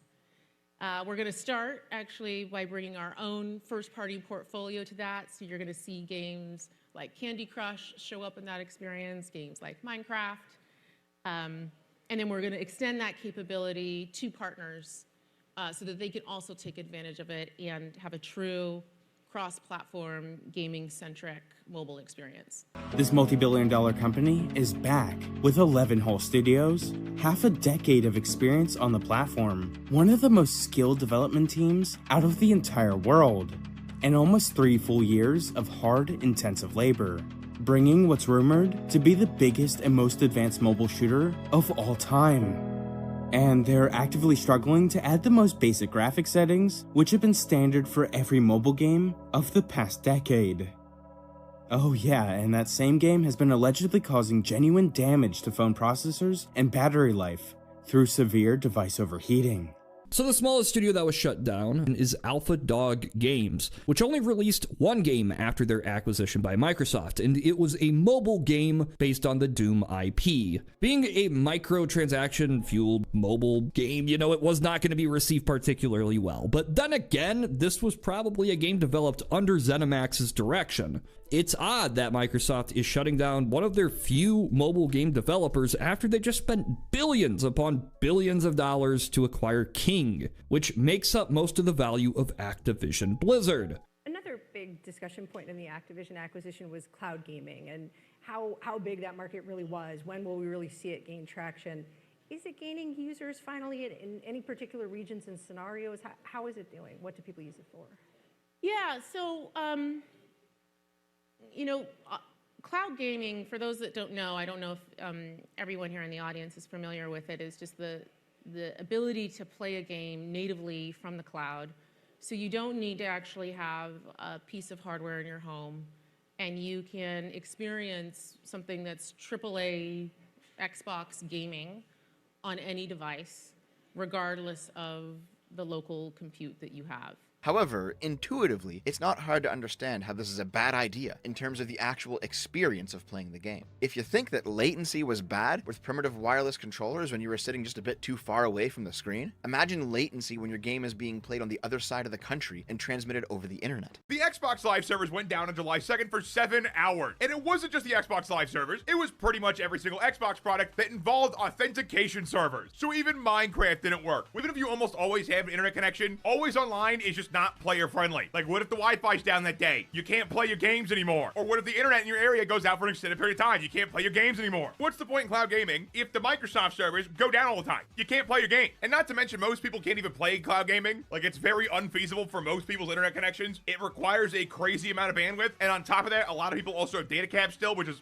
also ridiculous. And if you have more than one person in your house, like most people do, you're going to be hitting that cap a lot. It's literally just a way for these companies to get more money. That's it. According to Google, though, there was no latency. In fact, it was better than playing the game in your own home, due to what they called negative latency. What this actually was a buffer of predicted latency inherent to a Stadia player's setup or connection, in which the Stadia system will run lag mitigation. This can include increasing FPS rapidly to reduce latency between player input and display, or even predicting user inputs. Yes, Google Stadia included AI learning that would come to predict your button presses and execute them before you did in-game, back on their home server, making it feel like you were the one pressing the button at home, but it was them. They were literally going to have the game play itself to overcome the natural limitations of their own business model.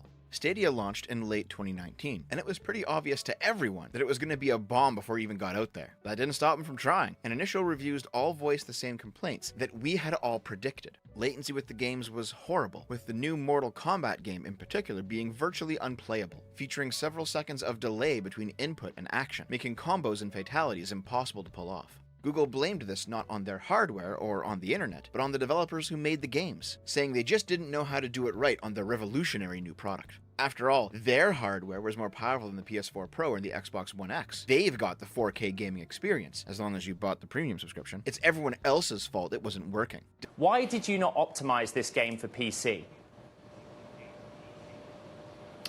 We did. It's running great. It is a next-gen PC game. We really do push the technology, so you may need to upgrade your PC for this game, but it's got a lot of great stuff going on in it, and the fans are responding awesome. Not wanting to limit themselves to the design of terrible laptops, in 2010, Apple decided to release the iPhone 4, moving their design and engineering team into the field of designing terrible smartphones. This phone is known for the meme of, "You're holding it wrong." You see, with most other companies, when they release a device that you could literally hold and have it lose service, they would say, "Hey, we're sorry, we screwed up. Maybe we didn't design the phone or the ergonomics or the antenna or the body of it properly." But no, with Apple, they tell you that you're probably holding it wrong. And over here, you could see an example of someone holding the phone wrong. He picks it up, it's got a decent amount of bars, and as soon as he holds it, it doesn't lose 1 bar, it doesn't lose 2 bars, it's going to lose all service entirely, which is part of that think different mindset. Because if you release a product that's unable to get service, it's not your antenna, it's that person's hand. When they were creating the Apple III, Jobs again imposed arbitrary limitations to the product that Wozniak opposed. Jobs insisted that the computer have no fan or air vents, which required the use of an aluminum base to dissipate heat. But manufacturing the aluminum took time, requiring the design to be finalized before the actual motherboard. After the design was submitted, it turned out that the motherboard was too small to fit all the necessary components. This required an engineering workaround that wasn't proven to be reliable, but due to time constraints, the product shipped regardless of its questionable quality. Wozniak ended up being proven right, with the Apple III suffering from countless hardware issues, like overheating, dislodged chips, melted discs, short circuits, and component failures. In fact, one of the official solutions from Apple to reseat dislodged chips was to tilt the front of their computer 6 inches off their desk and simply drop it.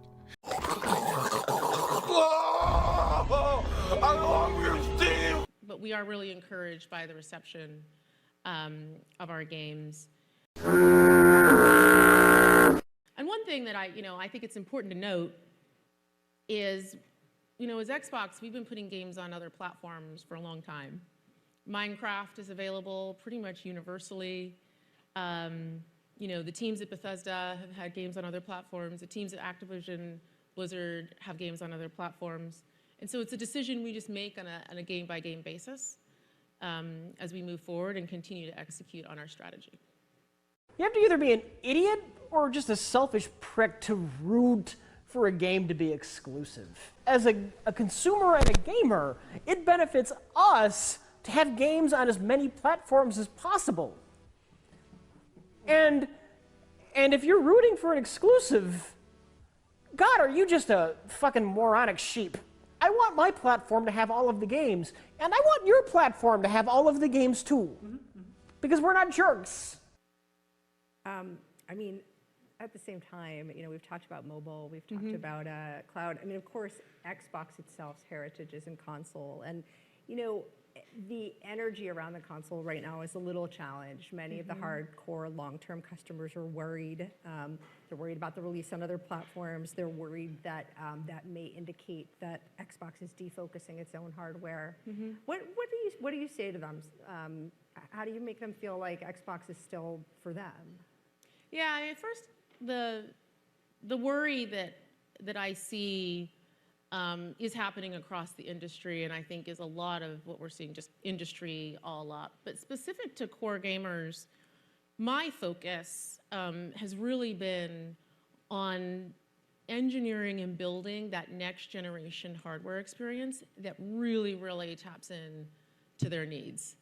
Like the PS5, the Xbox Series X has been criticized for its lack of innovation and unique features. The console does not offer anything that sets it apart from its predecessors or the competition. This lack of innovation is particularly jarring when you consider the fact that the gaming industry has made significant advancements in recent years, and users are increasingly demanding new and unique features.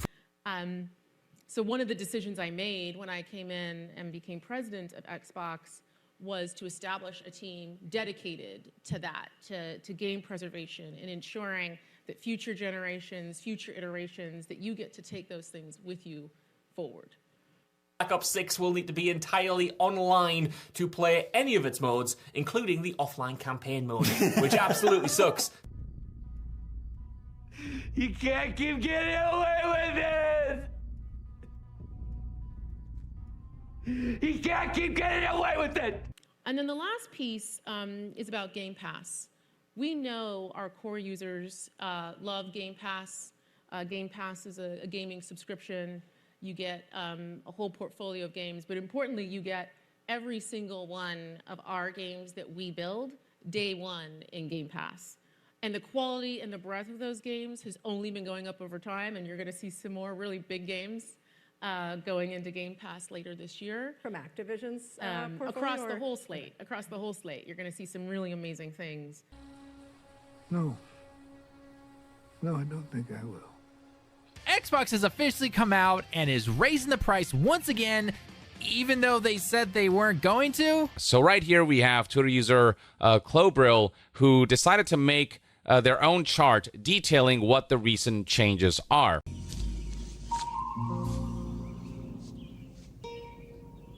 What the fuck is this piece of shit?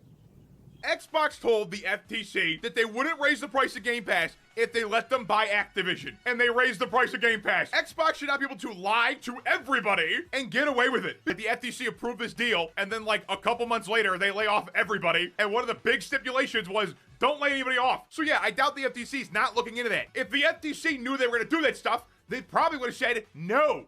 A lot of the focus at this conference today has been AI, but AI for gamers is a little different than we talk about AI for the enterprise or for healthcare.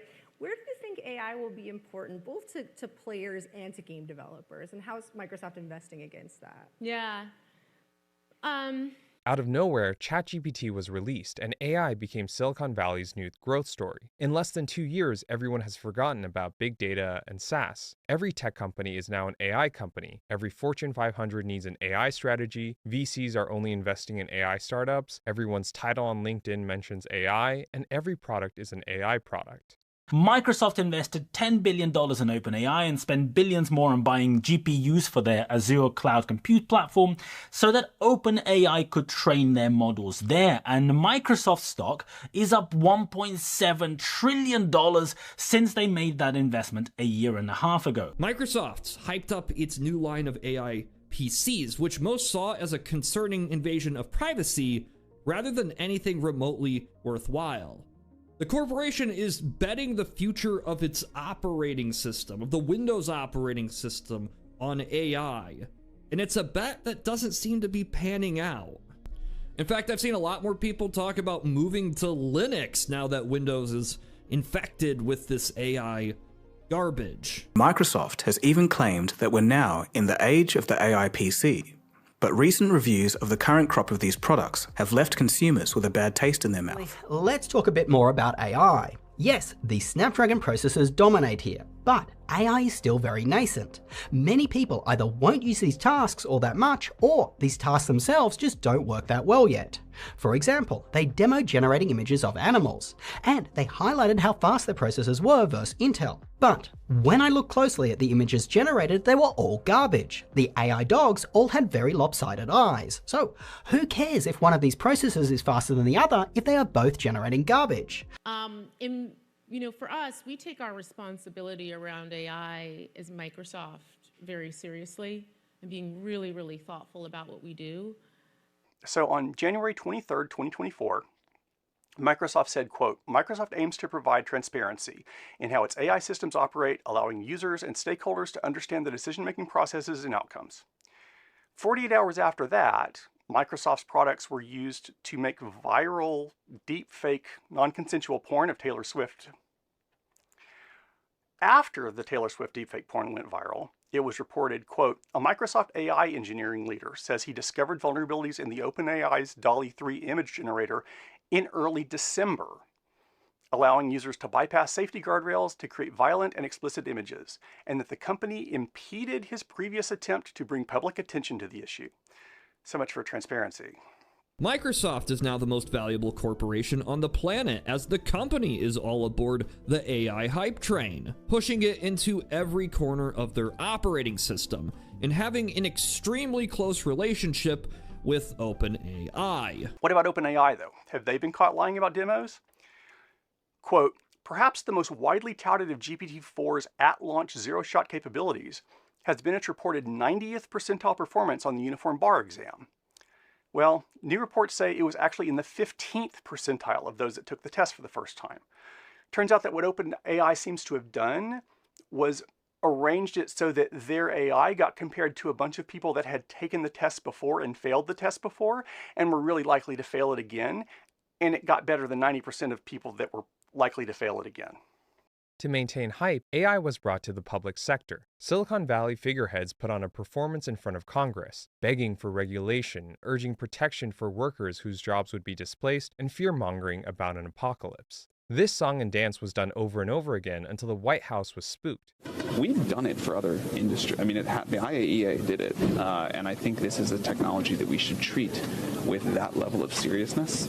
So, although difficult, I think it's important to try to start the conversation on it. I mean, an AI that could help design novel biological pathogens, an AI that could hack into computer systems, I think these are all scary.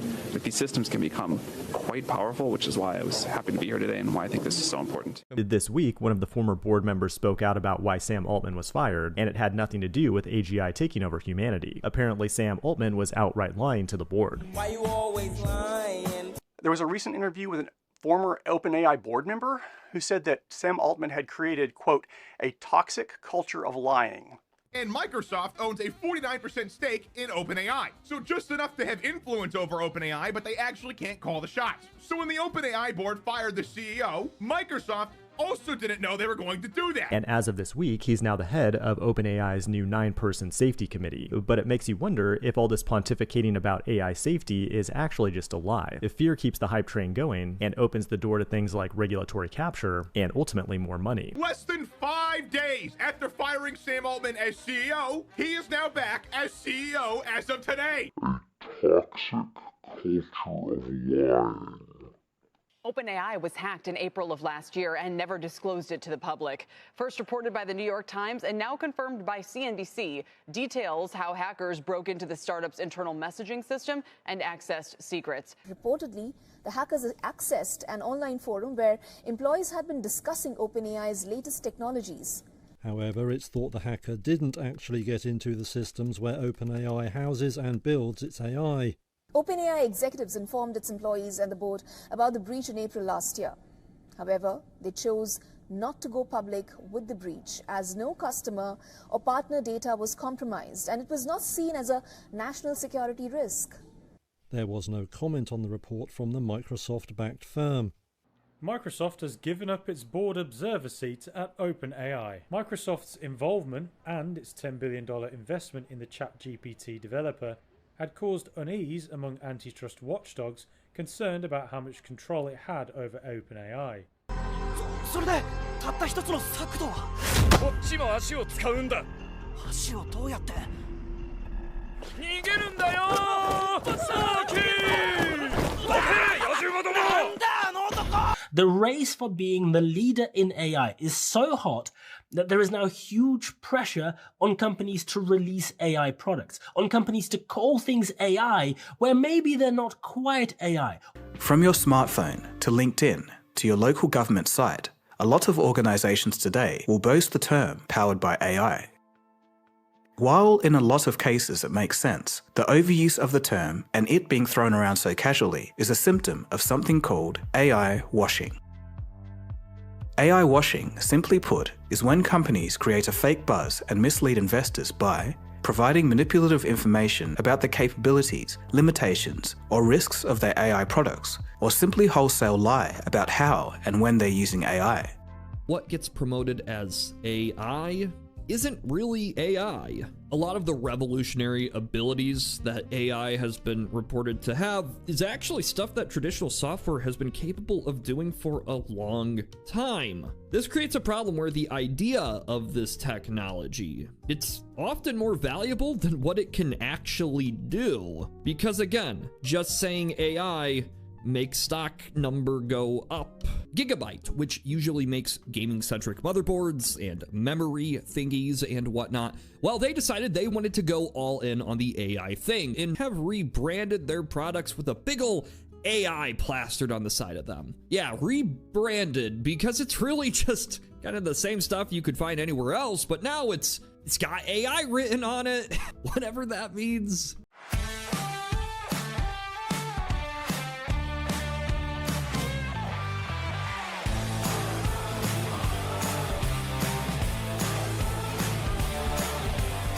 So Amazon's AI checkout technology, the Let's Walk Out technology, turned out to be thousands of remote workers in India instead of an actual AI.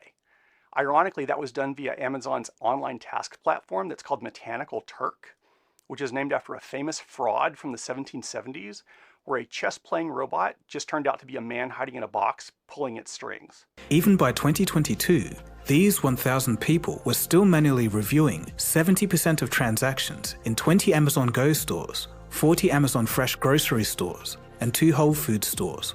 Amazon went and quickly deleted a bunch of pages which described this AI when they first launched the product. According to Amazon, this story is completely untrue and the system works great, and their associates in India are really just there to help train the AI system, which is working just fine. Which is why 2 days ago, immediately before that news story broke, because Amazon knew it was coming, they announced that they are cancelling the Just Walk Out system in their stores. You know, the one that's working really great. And they are replacing it with, wait for it, shopping trolleys. Please don't tell anyone how I live. Sometimes a technology does need to be more than good enough. It needs to be perfect. When driving a school bus or doing taxes for a multi-trillion-dollar corporation, you probably don't want to put this responsibility on a robot that can, or probably will, make a mistake. Last year, we found out in a lawsuit deposition that Tesla faked a self-driving demo in 2016. The Independent, which is an outlet in the UK, recreated a Tesla demo in 2022 and found that it actually crashed right into a cutout of a child, as opposed to what the Tesla demo did.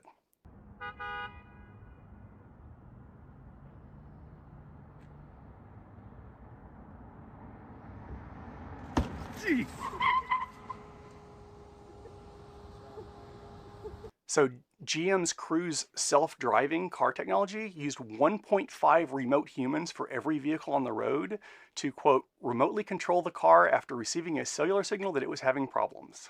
This weekend I was making a pizza, but the cheese was falling off. So I went to Google to see what I could do about this. Gemini, in its infinite wisdom, it told me to go ahead and add 1/8 of a cup of non-toxic glue to the sauce to give it more tackiness. And I had to learn the hard way that this is not a great idea if you're concerned about diarrhea. Also, don't ask Google AI about depression or homicidal feelings. Just trust me on that one. Hey Google, do I need a parachute while skydiving? Nope, a regular backpack works just as well. Hey Google, can cockroaches live in your penis? Of course they can. How do you think they got the name? Wow, I love living in the future. Google has had to pause AI-made images, quote, after race inaccuracies. Let's put this up there on the screen. Let's just say that the new Gemini AI system is lacking in historical accuracy if you ask it to create images of, frankly, mundane things. Gemini depicts Greek warriors, Greek philosophers,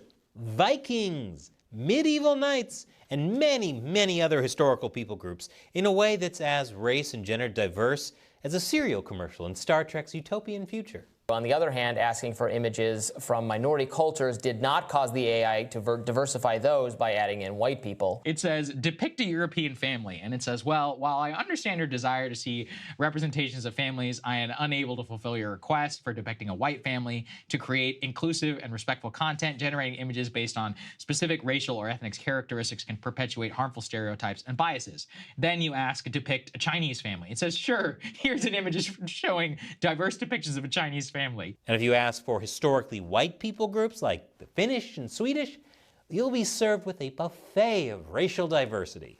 This one was actually created by our producer, Mac. And the prompt, I swear to God, that he gave was create a European family.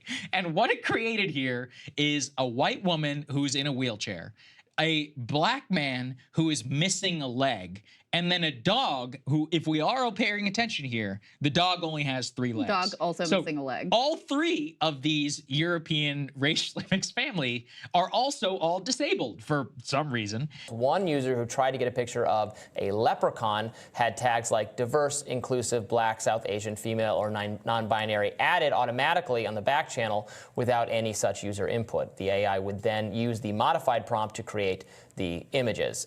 In response, Google explained that Gemini was built to prevent the shortcomings of past AI technology. It especially wants to avoid racist, sexist, and outright creepy shortcomings. Like the time Google mistakenly tagged black people as gorillas. Wow, this is really something. 1943 German soldier. What the f*** am I looking at here? To be fair, the Nazis did have a pretty diverse armed force laden into World War II. Well, I guess diversity isn't always a strength. There was so much backlash, and rightfully so, that Google had to pause Gemini just weeks after its launch. My friend Sriram Krishnan, who works over at A16Z, he says this: on Google and Gemini, having been part of organizations where there was an implicit progressive political leaning, I can see why it would have been very hard for anyone to point out the obvious. No employee can easily file a bug, as you would have to wade through layers of policy and unspoken but understood cultural rules. No one can be the kid from The Emperor's New Clothes, as the kid would probably have been instantly thrown into prison, or in this case, dragged before HR or put into a penalty box. Gen Z boss and a mini, Gen Z boss and a mini, itty bitty cheese and a bomb, itty bitty cheese and a bomb, 5'3" and an attitude, 5'3" and an attitude, secret product in a trench, secret product in a trench, new friend green and a sneaky link, new friend green and a sneaky link, fake 10 hands in a hoop, fake 10 hands in a hoop. After I watched this, I was the closest that I've ever been to reading a Quran. I almost went on Amazon and ordered one right there. Well, Google has long been saying how advanced their ranking system is, how results are automatically generated. This whole thing is being operated by extremely sophisticated AI. There is a whole PageRank system behind the scenes that automatically determines if your content is helpful, and there is no human element to it whatsoever to prevent bias, right? Well, it just so happens that Google employs 16,000 people called quality raters. There's a whole giant training document for these people. Here it is. It's 170 pages long. And these people spend all day, every day, manually assessing the websites. The websites that are ranked by this really amazing AI. So in December, Google published this video where they showcased the capability of Gemini. They would show Gemini things, ask Gemini things, and it would respond. Except it came out sometime after that video was published that the entire thing was faked. The interaction was faked, the video was faked, the responses were manually fed through to the AI engine, submitting some hyper-specific still images, not what was in the video, until the AI just happened to give the right answer, and then they put all those right answers together, did a voiceover of the answers to pretend that it worked seamlessly as it did in the video. Facebook had a Siri competitor called M, and it was supposedly supervised by humans. Reportedly, though, quote, in practice, over 70% of requests were answered by human operators. It was shut down in 2018. Supposedly, it was very expensive.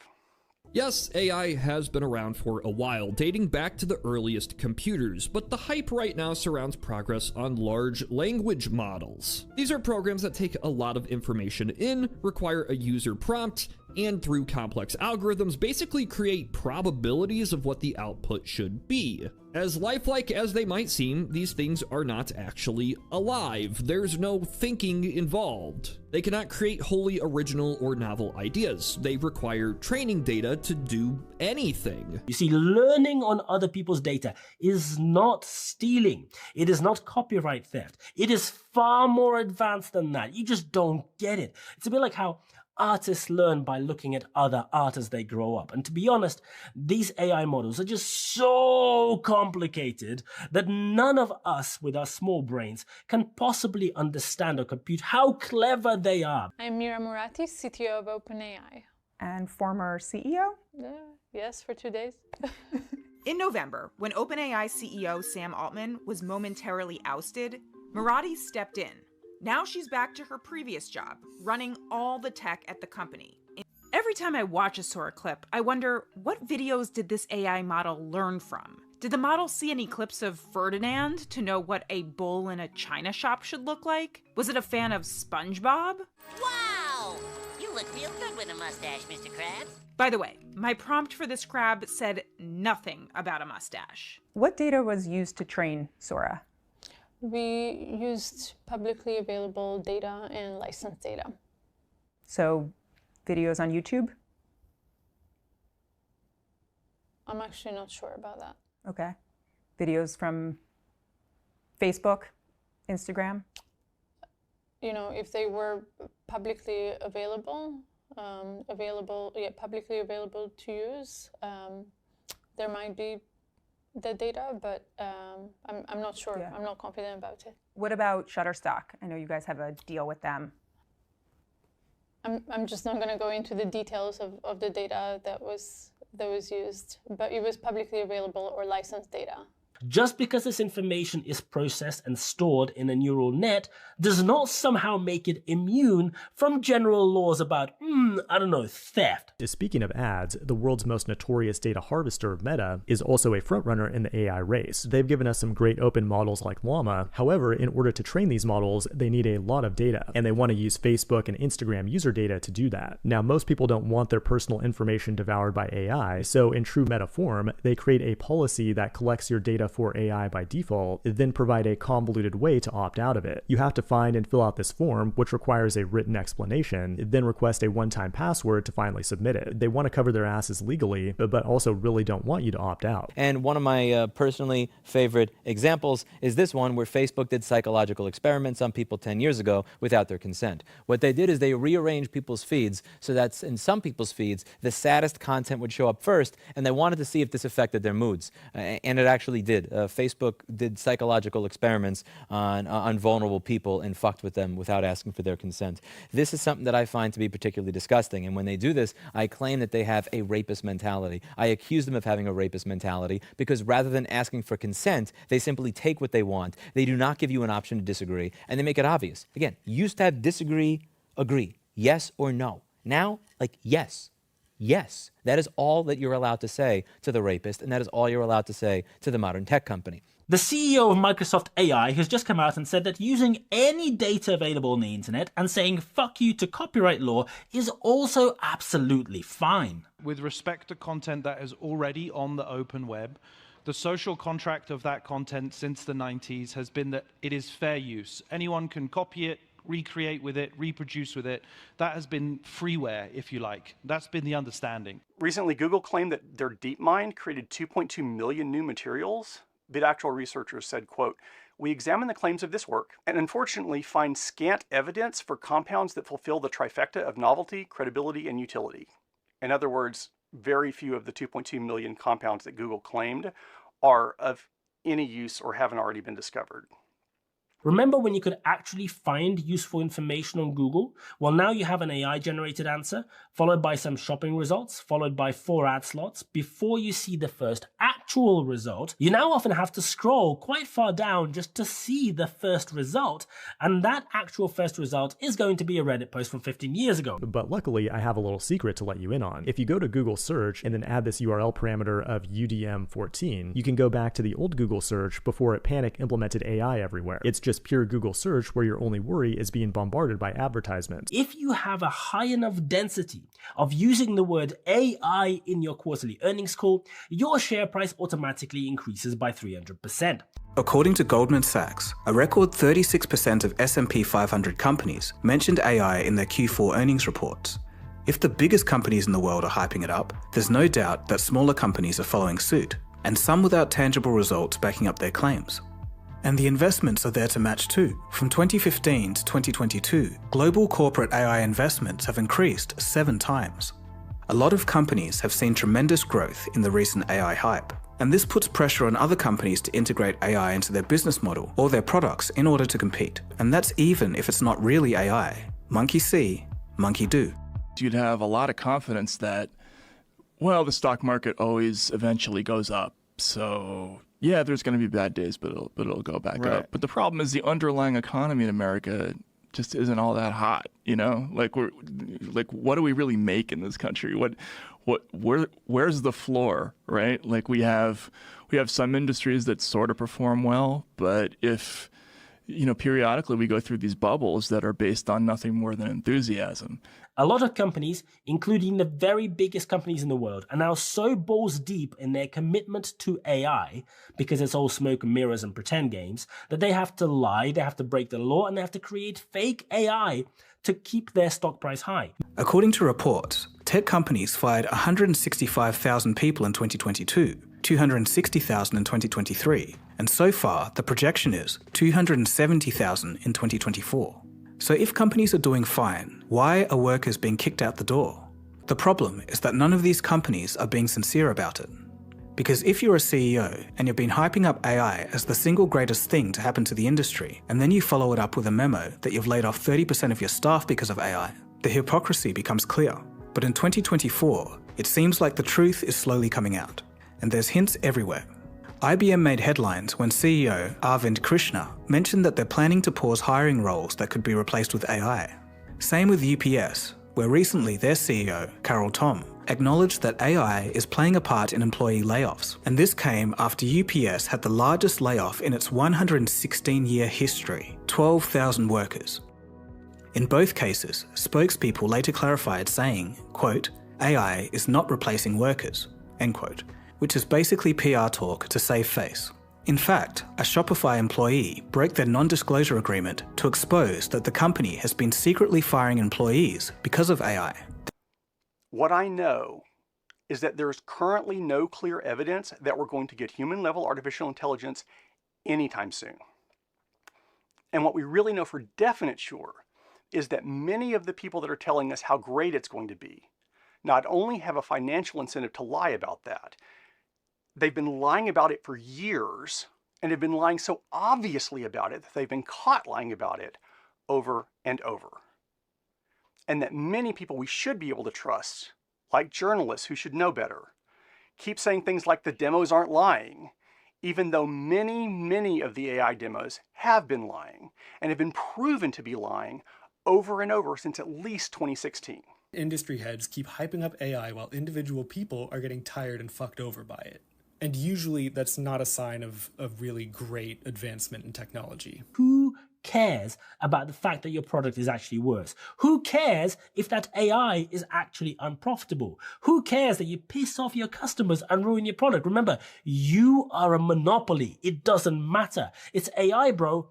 And AI means that your stock just keeps on going up to the moon. Microsoft is being sued for antitrust in the European Union. The European Commission has officially charged Microsoft with violating EU antitrust rules by bundling Teams with Microsoft Office, thereby granting the software an unfair distribution advantage over its competitors. And the most interesting part about this is Microsoft did actually unbundle Teams with Office about a year ago, but they're still charging Microsoft because why not? I'm reminded of when Microsoft was sued by the Department of Justice for bundling Internet Explorer with Windows, and Microsoft claimed it was impossible to separate it from Windows 98, even though it wasn't even with Windows 95 when it launched. And through the power of hindsight, they actually did remove it from Windows years later. So it was possible earlier, it's possible in the future, but it's impossible right now because the company has spent a lot of time trying to make it difficult. That is such a good analogy for what is happening with games. You have no idea.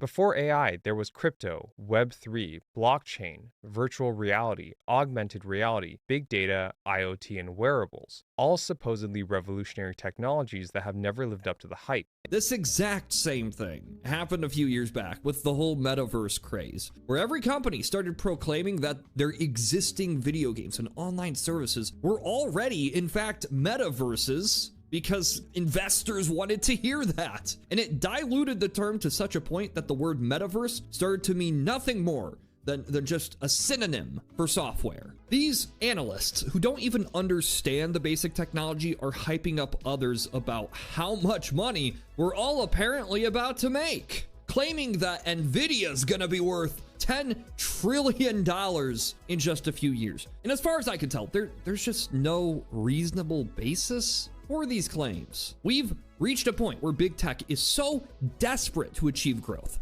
that it just keeps taking these fairly predictable and standard advancements in software and then applying new buzzwords to the technology. And by the time the bubble should burst, they're already onto marketing their next buzzword.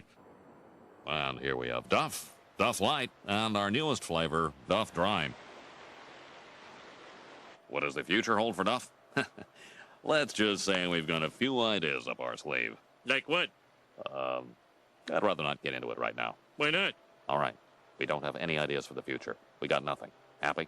No. Does this put us on this like endless cycle of build up, bubble, collapse, build up, bubble, collapse, rebounding, collapse again? Not every innovation can be monetized, and not every promising technology needs to be a business.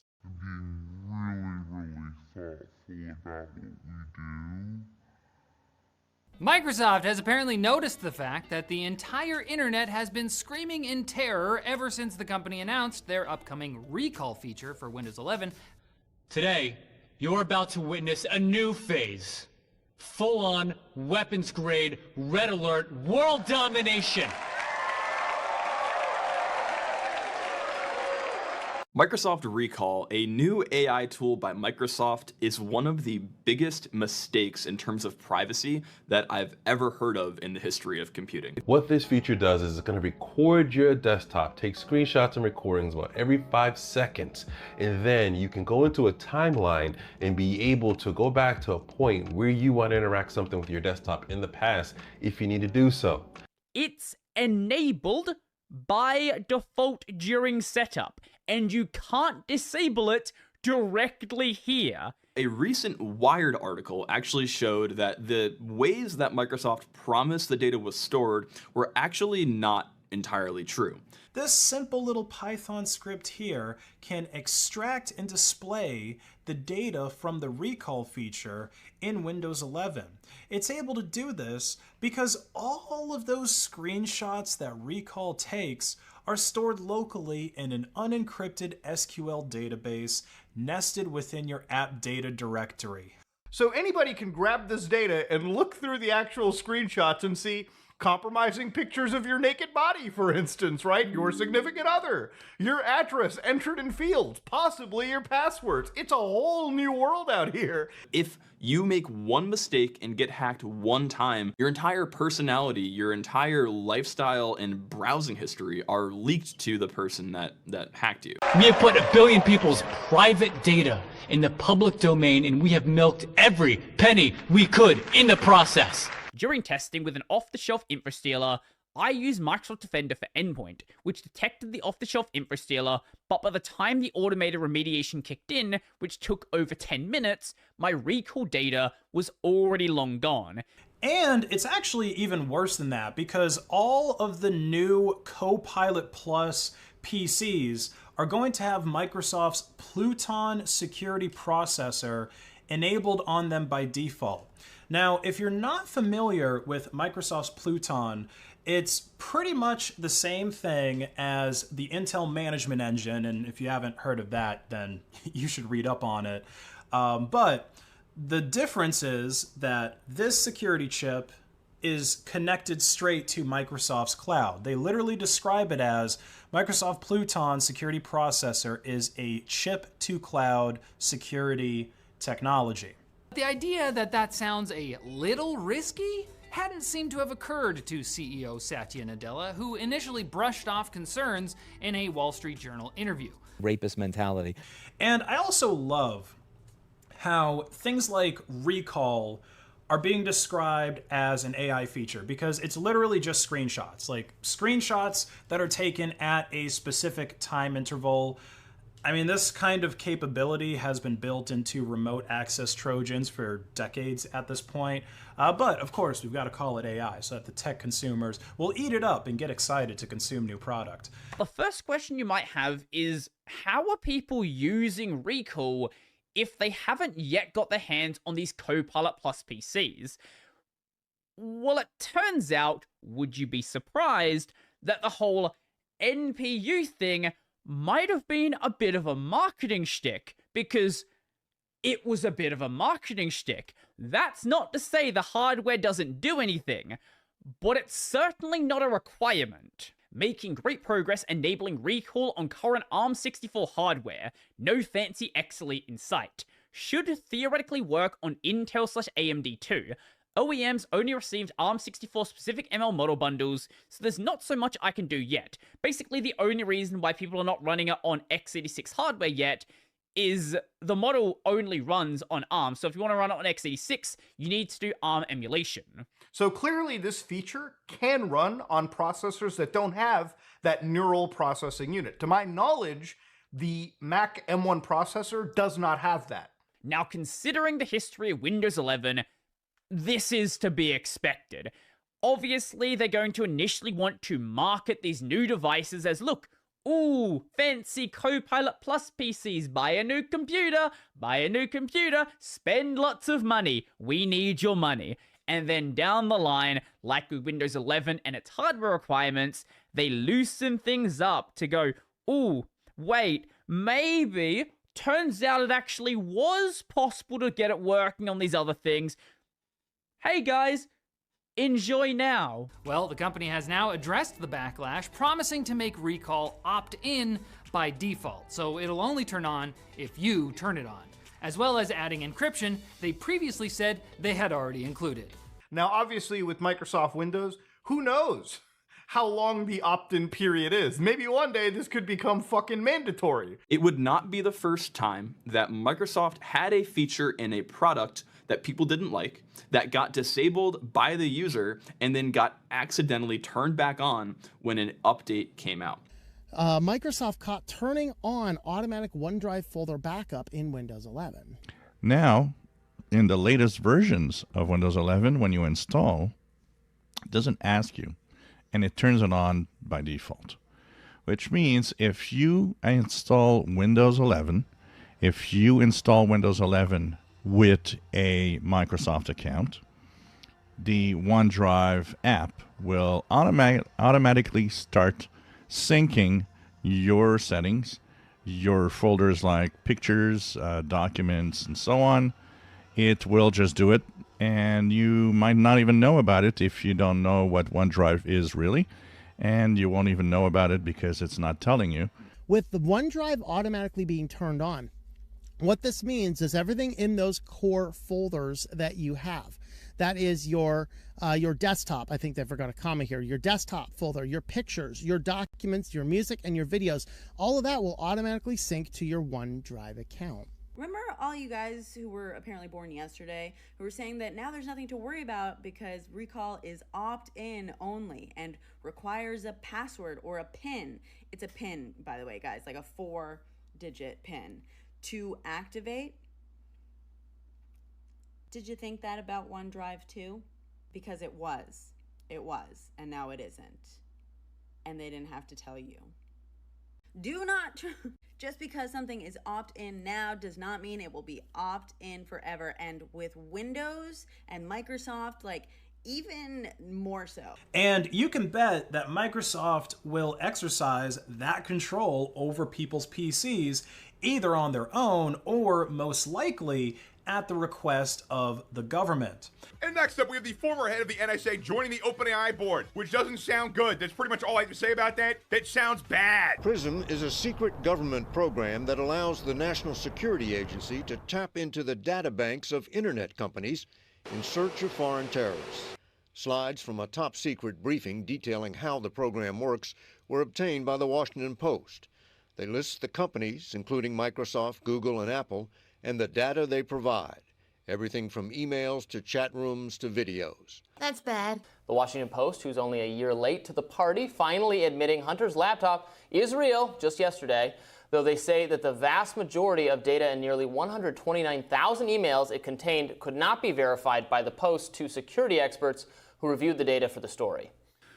So then when you realize that it was real and that everything in that New York Post story on October 14th, 2020 was accurate, I started seeing stuff in the emails. The thing that really freaked me out was this thing that Aspen Institute, it's called a tabletop exercise, and it was actually a Zoom call, to role play how to deal with a Russian hack and leak around Hunter Biden. This is like in June of 2020. Why in the hell is Aspen Institute holding a tabletop exercise to pre-bunk? Basically, they are training or brainwashing all these journalists. And I mean, it's CNN, New York Times, Washington Post, Wikimedia Foundation, the Wikipedia folks, the networks, all of the social media companies, all coming together to be like, okay, well, if something is leaked, then we should not cover it in the way that journalists have traditionally covered it.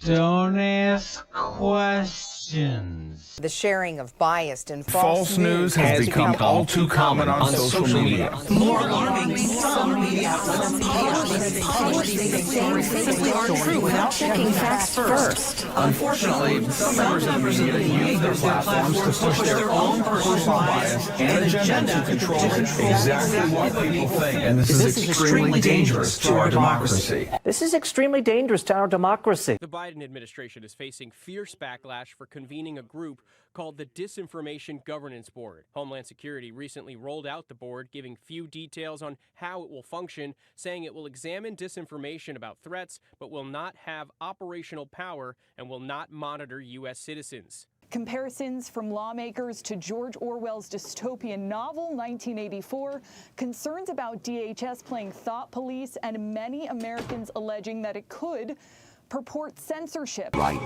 You seem to think that our plan is one of censorship. Are you telling me it's not? You're being silly. What we propose to do is not to control content, but to create context. Create context? The White House says the board will focus only on threats and will be apolitical. Last summer, the NSA director was at a conference, and he was asked a question about the NSA surveillance of Americans. He replied, and I quote here, "The story that we have millions or hundreds of millions of dossiers on people is completely false." The reason I'm asking the question is, having served on the committee now for a dozen years, I don't really know what a dossier is in this context. So what I wanted to see is if you could give me a yes or no answer to the question, does the NSA collect any type of data at all on millions or hundreds of millions of Americans? No, sir. It does not. Not wittingly. There are cases where they could inadvertently, perhaps, collect, but not wittingly. The Director of National Intelligence in March did directly lie to Congress, which is against the law. Perjury is lying under oath. Anytime that you're placed under oath, it would be perjury to tell an untrue statement. I was asked, when are you going to stop beating your wife kind of question, which is meaning not answerable necessarily by a simple yes or no. So I responded in what I thought was the most truthful or least untruthful manner by saying no. What did you do? What did you do? Literally nothing. Seems like Xbox have been spinning tall tales, because some evidence has come out to suggest that Xbox actually are quite hands-on with their studios, But instead of doing it in areas where it could be useful, like quality control or using their experienced engineers to maybe fix some of these games, they're not doing that. Instead, they're forcing DEI into all of their studios' catalogs of titles, and they've even forced some of these studios to hire and work with Sweet Baby Inc. Founded in 2018, Sweet Baby Incorporated is a narrative development and consultation studio based in Montreal and working around the globe. Our mission is to tell better, more empathetic stories while diversifying and enriching the video games industry. We aim to make games more engaging, more fun, more meaningful, and more inclusive for everyone. We believe that representation is key to connecting players and audiences, and we offer a few ways to help your team and project gain the perspective needed to make it happen. We're part of an inclusive and knowledgeable community of diverse consultants able to cover a wide range of cultural and sensitivity topics. Our approach leads with the creation of joy in marginalized players and seeks to be additive rather than strictly corrective. We do consultation, cultural consultation, sensitivity and inclusivity reading, risk and opportunities assessment, and more, end quote. Sweet Baby Inc. was forced onto Compulsion Games by Microsoft. This title, South of Midnight, the main character was race swapped from white to black. The company is now being defended by an organization that has ties to the federal government and is in fact funded by the federal government. The U.S. Government Accountability Office released a 45-page document in collaboration with the FBI and the Department of Homeland Security detailing how to combat extremist gamers. This work was made possible by a grant from the Department of Homeland Security, DHS, #EMW 2002 GRR 00036. It was found out that Take This was given $700,000 to do this. Specifically, DHS shared that the organization would receive the grant money as part of the Middlebury's Center on Terrorism, Extremism, and Counterterrorism to raise societal awareness, provide media literacy and online critical thinking initiatives, and to do civic engagement. So this is a company funded by your American tax dollars, dedicated to taking down Gamergate 2. And these tactics are not unheard of for Sweet Baby Inc. The company's CEO, Kim Belair, shared how she encouraged individuals to use fear and cancel mobs to influence game developers. She said this during a 2019 presentation at the Game Developers Conference. If you're a creative working in AAA, which I did for many, many years, put this stuff up to your higher-ups. And if they don't see the value in what you're asking for when you ask for consultants, when you ask for research, go have a coffee with your marketing team and just terrify them with the possibility of what's going to happen if they don't give you what you want. You now make a point of that's an investment criteria for you. Well, behaviors are going to have to change, and this is one thing we're asking companies. You have to force behaviors, and at BlackRock we are forcing behaviors. 54% of the incoming class are women. We added 4 more points in terms of diverse employment this year, and what we are doing internally is if you don't achieve these levels of impact, your compensation could be impacted. Okay, we're doing the same thing. And so it's just you have to force behaviors, and if you don't force behaviors, whether it's gender or race or just any way you want to say the composition of your team, you're going to be impacted, and that's not recruiting, it is development, as Ken said. And ultimately, it's still going to take time, but I am just as much shocked as Ken is that we have not seen more opportunities, and we're going to have to force change. You're blackmailing me? Blackmail is such an ugly word. I prefer extortion. The X makes it sound cool. In addition, this project will provide a first-of-its-kind collaborative structure for public-private partnerships and on preventing and mitigating games-based extremism. It adds, taken together, this project will simultaneously improve counter-extremism collaboration in the video game industry while also providing substantial capacity building within and across developers. It's basically the social justice. Brad Glasgow shared this on X. from a presentation that the organization did at a Games for Change festival. And he says, take this organization and basically promote social justice and all the usual BS you would expect.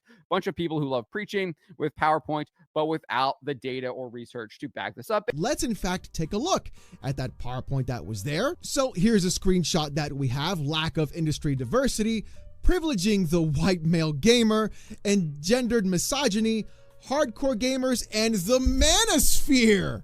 Oh, now we got the alpha chuds in the mix, right? Oh my God. Oh my God. Here is a site called The Aftermath saying how a small video game narrative studio wound up at the heart of a massive anti-woke conspiracy theory. This was March 7th by Nathan Grayson. Doesn't that name ring a bell? Nathan Grayson, doesn't that name, it's almost like it's just, oh my God, bro, the literal reason why Gamergate 1 happened. Nathan Grayson is out here writing this article not 10 years later. I truly cannot imagine how, bro, this is insane. Create context. A leaked internal document created by Google employees called Anti-Racism Resources shows how Google employees embrace a worldview that sees reality in terms of systemic racism and white privilege. It's the same DEI that sees things through Marxist critical theory. But keep in mind that the head of Gemini is the same white guy who has made all sorts of anti-white tweets, saying things like white privilege is real, do your part in recognizing bias at all levels, and this is America, where racism is the #1 value our populace seeks to uphold above all. Gemini reportedly refuses to generate images about the evils of communism, claiming that it risks inherent bias and oversimplification. Interestingly enough, Gemini also reportedly doesn't show images of the Tiananmen Square protests in communist China. I wonder why. Department of Homeland Security Secretary Alejandro Mayorkas is pausing the work of the Disinformation Governance Board. The board's executive director, Nina Jankowicz, has resigned. She'll be back. Today, I'm happy to report that the State of the Union and the state of our economy is strong. We learned this morning that the economy has created 517,000 jobs just last month, more than 500,000 jobs in just the month of January. In addition, we also learned that there are 500,000 more jobs created last year than we thought. So the January report is updated. The December report is updated. Add that all up, it means we created 12 million jobs since I took office. That means we have created more jobs in 2 years than any presidential term, than any time in 2 years. Politicians just talking about how the economy is so great. I just want to scream from the rooftops. Then how come no one can find a job? Recently, unemployed full-time workers applied to an average of 30 jobs, only to receive an average of 4 callbacks or responses. I literally submitted over 100 applications for multiple companies. I am a business consultant and I've worked 13 years with healthcare domain. I've applied to about 150 jobs between October to now, and I'm still unemployed. This is not what I expected. I graduated college with 2 degrees in communications and acting. I speak 3 languages. This sucks. I just think that it is very, very, very funny, comedic even, that I used to run restaurants, and now I can't even get a job as a host. So if you're one of the millions of Americans who's looking for a new job right now and can't get one, you're not crazy. You're not alone. You're just not being told the truth. 55% of unemployed adults said they were burnt out from searching for a new job. Younger generations were impacted the most, with 66% complaining of burnout stemming from job search.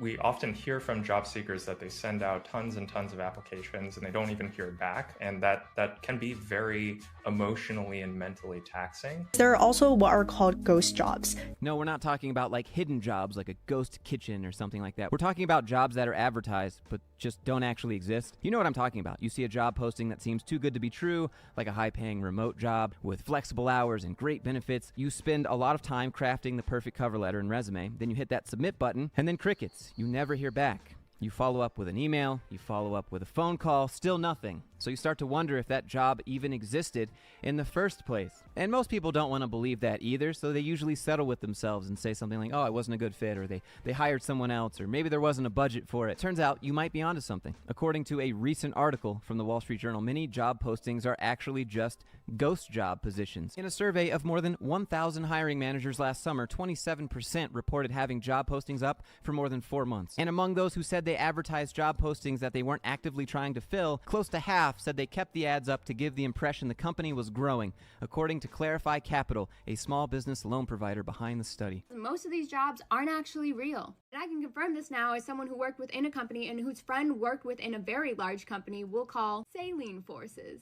One day I noticed they had hundreds and hundreds of jobs listed on LinkedIn, and I was like, oh, I should apply and come work with you. It would be fun. And he said, none of those jobs are probably real. We just keep posting the same jobs over and over again, and most of them aren't even real, so that it looks like we're constantly growing and doing well to people on the outside. Now you might be wondering, why on earth would anyone advertise a job that doesn't exist or that they're not intending on filling? Well, it's all about manipulating the job market to favor the employers. You see, by advertising fake jobs, employers can collect resume and data on potential candidates without actually having any intention of hiring anyone. This way, they can keep tabs on the job market and adjust their hiring strategies accordingly. 1/3 of the managers who said they advertised jobs they weren't trying to fill said they kept the listings up to placate overworked employees. 1/3 of managers admit to lying to employees when they say, yeah, we'll hire someone to help you out with that job. Other reasons for keeping jobs up. The hiring manager said stocking a pool of ready applicants if an employee quits, or just in case an irresistible candidate applied. Kelsey Libert, co-founder of Fractal, a digital marketing agency, says her company keeps ads up for associate positions even when they aren't hiring because turnover for those jobs is often higher than other roles. Okay, so you waste everyone's time instead.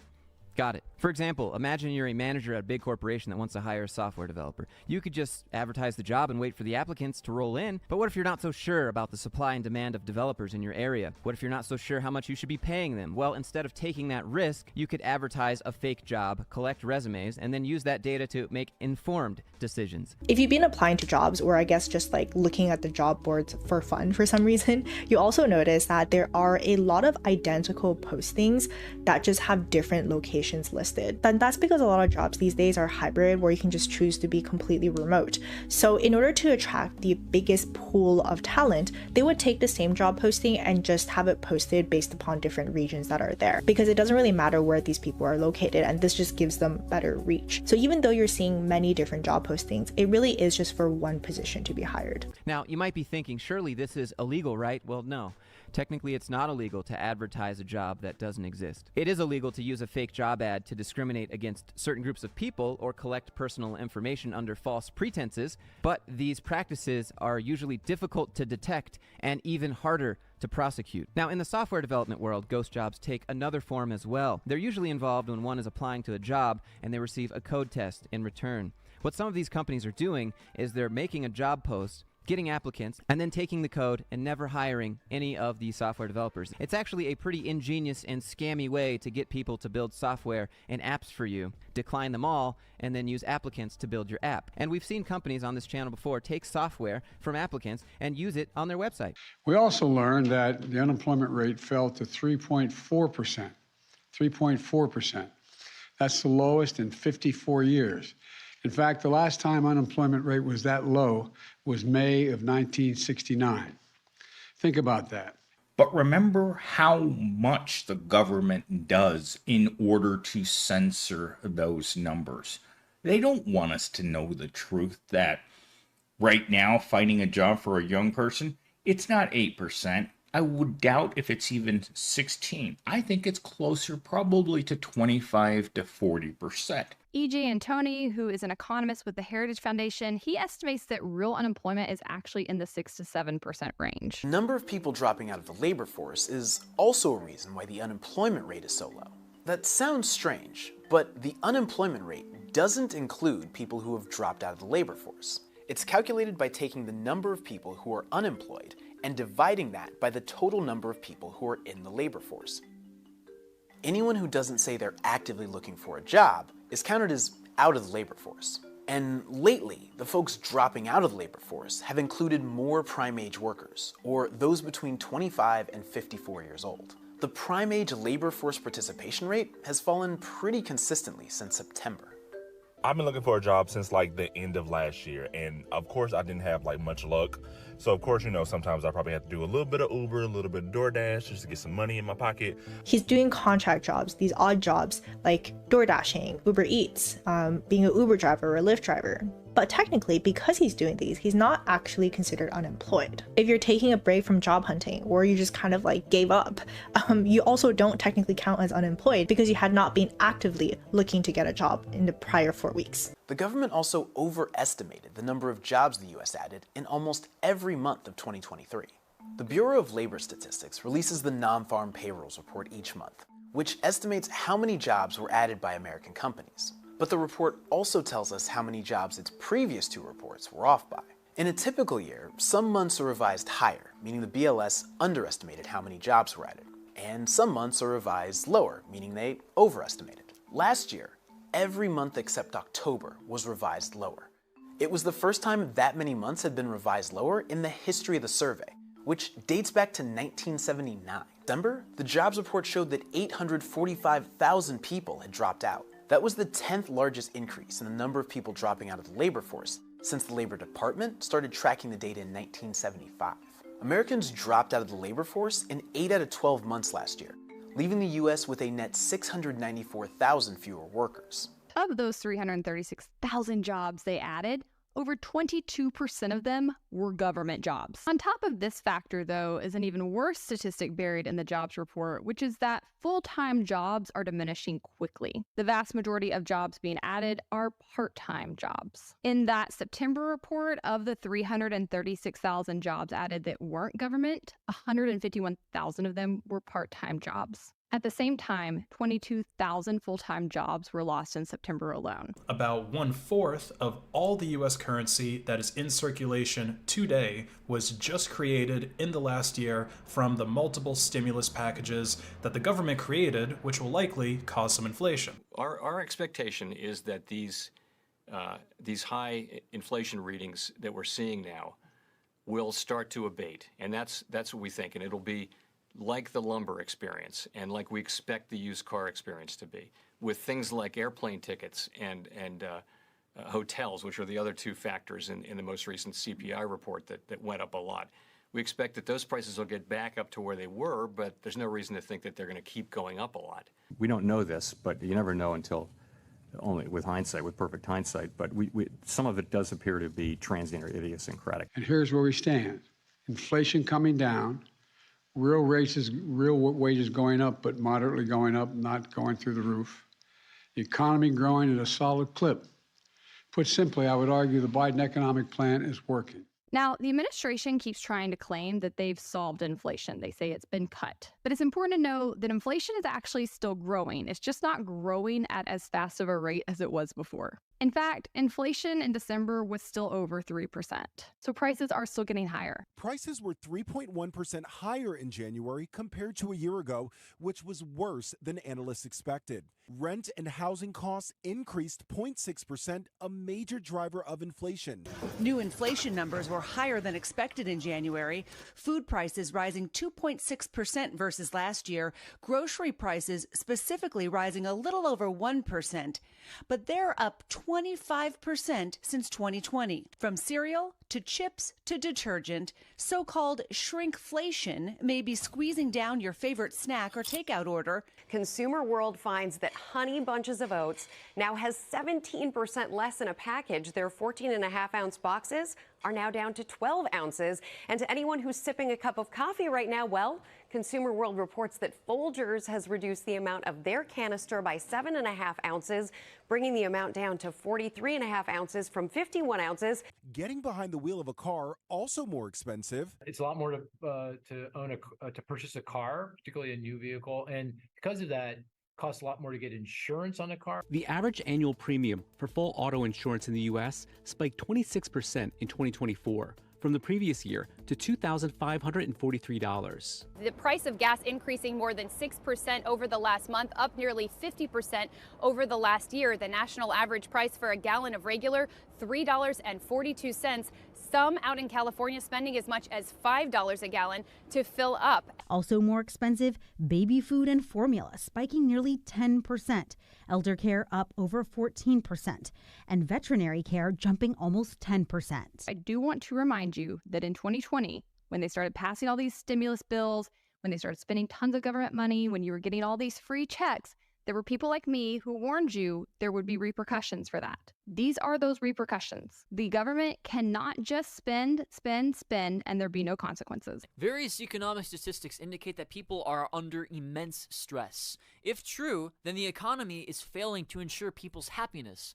Many Americans struggle to afford basic necessities, and Generation Z has 90% less spending power than previous generations, namely the boomers at the same age. Social mobility is almost non-existent, with 60% of college students coming from the top 1% of American families. Wages have stagnated. Inflation has eroded a quarter of our money's value, effectively taxing the poor while benefiting the asset-owning upper class. 2/3 of lower-class Americans' income goes to rent. The government claims low unemployment and high hiring rates, but these figures only reflect those actively seeking jobs or filing for unemployment, which doesn't paint the full picture. Only 10% of people earn over 6 figures, yet even they find it hard to live comfortably. Just look at this map. Is this map not insane? Like, look at California. Look everywhere, almost everywhere, it's over $200,000. Despite the American economy's expansion, whoop-de-doo, it does not positively impact the general population due to severe inequality. But it doesn't seem like the lack of family and child rearing are at all important to the rich elites. No. Maintaining the material wealth, boosting the economy that benefits their assets, and engaging in hedonistic pleasure seeking in the moment is a lot more important as long as they get to enjoy it now. Because it's more fun than considering the potential bleak future of the country and the consequences of millions living paycheck to paycheck for the next decade. I can almost hear them saying, let them eat cake. A survey by the workplace intelligence company On Deck compiled a list of CEOs of America's largest companies and found that most of them worked for management consulting firms before becoming the CEOs, and very few worked their way up within a firm. 7.1% of CEOs in the report had worked at McKinsey & Company before securing a position as a CEO in another company. Bain, BCG, Kearney, and Oliver Wyman, all management consulting firms, took 2nd, 3rd, 4th, and 5th place. When CEOs are being selected from such a small pool of people that all know each other, then even if they fuck up royally, they are still placed above most other candidates. And from the shadows, they've been doing the dirty work for basically every brand you've ever heard of. Like 450 of the Fortune 500 companies. I'm talking big soda, big tobacco, big oil, and the very worst of big pharma. A team of McKinsey consultants picking an ex-McKinsey consultant to be the CEO of a company that hires McKinsey consultants happens all the time. A former McKinsey employee told Michael that a manager would advise new recruits to wedge yourself in and spread like an amoeba. Once in, you should spread yourself in the organization and do everything. In other words, act like a Trojan horse. This would be okay if these McKinsey clones made for the best CEOs. After all, a job should go to the most qualified candidate. But a study conducted by the Harvard Business Review found the opposite. The research looked at 3 metrics to rank the performance of CEOs: the total industry-adjusted shareholder returns produced, the total country-adjusted shareholder returns, and the total increase in market capitalization. The best CEOs were typically those from an engineering background with real skills in the field that their company operated in. When it comes to labor, they've got one MO. Layoffs. If they're not laying people off, they're making other cuts and recommendations that totally hurt workers and consumers. A very common thing is the CEO wants to enter a new market or lay off a bunch of people or close down some division. McKinsey will do a bunch of analysis and they'll come up with like all these clever seeming reasons why it makes sense to do the thing. And this is a way for the CEO or whoever else hired McKinsey to justify the decision. We're supposed to help people. We're supposed to help our people, starting with our stockholders, Bob. Who's helping them out, huh? McKinsey escapes accountability in a way because they are behind the scenes. It's all about secrecy, with them. Our advice is to you, and it's confidential. If you guys do great, wonderful, you take all the credit. If you screw up and things go bad, it's on you, it's not us. If the project fails, the decision ends up being bad, It's like, well, clearly you hired the best consulting firm, so it must have been something else. Top 5 McKinsey clients would be companies like Johnson & Johnson and the big managed care insurance company Anthem, Aetna, Blue Cross Blue Shield. Let me say that again. McKinsey's biggest money earner is our healthcare system. They also work for the Saudi, Chinese, and American governments. When Pete Buttigieg worked at McKinsey, one of the world's biggest consulting firms, he did a variety of projects. But perhaps his most consistent project, the one he spent the most time on, revolved around working on pricing at Loblaws, again, one of Canada's largest grocery chains. He says it was quote-unquote boring work, very routine work to help a company save money, help a company become more profitable and streamlined, and he did a whole bunch of spreadsheet work and price analysis work, and he plays it off as this sort of, ho-hum thing. So much of the attention was on potential work in dangerous countries and other controversial projects. And Pete Buttigieg says, well, actually, at the end of the day, the biggest thing I did was become an expert on Canadian grocery pricing. But the story here is that Loblaws for a long time was involved in a price-fixing scandal around bread. That Loblaws engaged in systemic price fixing to raise the price of bread in its stores, costing Canadians millions upon millions upon millions. The Competition Bureau even calls it an alleged cartel. Loblaws, Sobeys, Metro, Walmart, Giant Tiger, but also all of the brands they own, which ultimately captures just about everywhere most Canadians do their shopping. Also included, Canada Bread and Weston Bakeries, who all, quote, participated in a conspiracy to fix the price of bread. So here's what the Bureau says it's been costing you. Since 2001, the companies allegedly agreed to raise prices at least 15 times, and each time, about 10 cents was added to each loaf. So after 16 years of artificial price increases, we're all paying at least an extra $1.50 for each loaf of bread. And for all the people who eat all that bread, it adds up. So at the end of the day, one of Canada's biggest companies, owned by one of Canada's richest families, bilked the poor and indeed everyone out of millions and millions of dollars on an essential food good like bread. You have been on the front lines of corporate downsizing. You've been on the front lines of corporate price fixing. You've been on the front lines of our misadventures. I'm sorry, of our misadventures in foreign policy. You've had direct experience of many of the things that make a lot of young people very angry about the way that this country is operating right now. You don't seem to embody that anger. So the proposition that I've been on the front lines of corporate price fixing is just to get that out of the way. You worked for a company that was fixing bread prices. No, I worked for a consulting company that had a client that may have been involved in fixing, or was apparently in a scandal. I was not aware of the Canadian bread pricing scandal until last night. Slimy scumbag liar! And as Xbox, there's something really unique about being a gaming company that is part of a major AI company. And so all of our focus within our team is about how we ensure that gaming AI is really crafted in a way that delivers unique and delightful experiences to players and adds real value for developers. The normal way we think about job replacements caused by AI is that Joe Bloggs is working at his computer, analysing company figures or something like that, and then suddenly, the next day, he's replaced by an AI. But the truth is, it's a bit more nuanced than that. As companies slowly get better at understanding how AI can aid in their operations, they'll create better teams and structure with higher outcomes. Basically, instead of 3 people doing the work of 3, you'll have 1 person doing the work of 5 with AI. EA was feeling real lonely, just isolated on the weird kids' lunch table, hey, we haven't done anything super stupid in a couple weeks.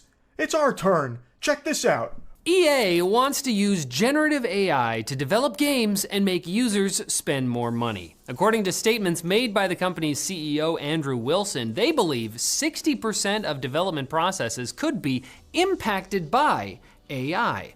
Wilson said the company can become 30% more efficient using AI, a statement he made after EA recently laid off 670 people. And those working opportunities he was talking about may not even be paid, since Wilson believes in the future 3 billion players around the world will use EA's own AI tools to enhance the universes EA creates in a multi-billion-dollar opportunity for the company. It's the classic billion-dollar speedrun strat. Unpaid labor. I heard him say that he saved America. What, by outsourcing all the jobs? And not only that, he wasn't satisfied with just that statement. He actually went to double tap our ass with another statement, this time about Battlefield, where he said that Battlefield is going to be another tremendous live service game. He is so disconnected from reality, he's using the worst 2 words you can ever use in gaming. These are cardinal sins. This is like using Voldemort's name.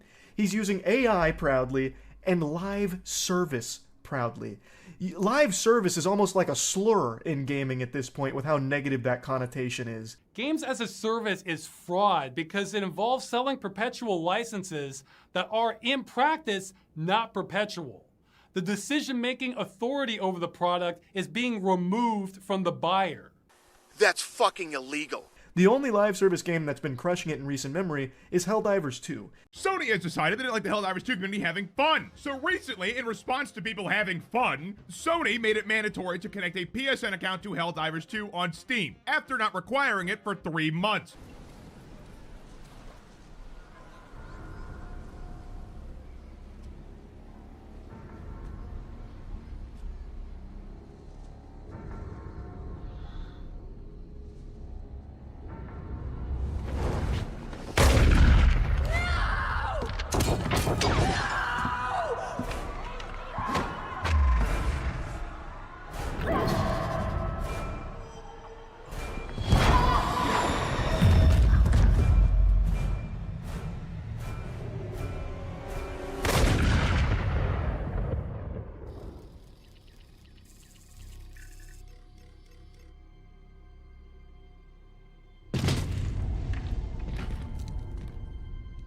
So we are early in this, as I said. You'll see us share things, and things will come out during the course of the year. But our focus just really continues to be on keeping player at the center, keeping the developer at the center, and how AI turns up in gaming. Xbox President Sarah Bond, thank you so All much right. for your time. Thank you. What you just said is one of the most insanely idiotic things I have ever heard.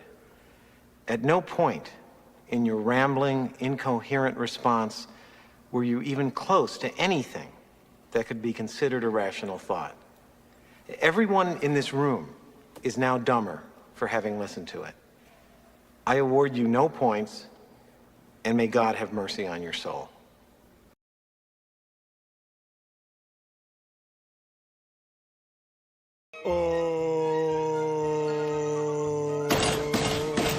Hang in there, Squidward. It's all part of the job.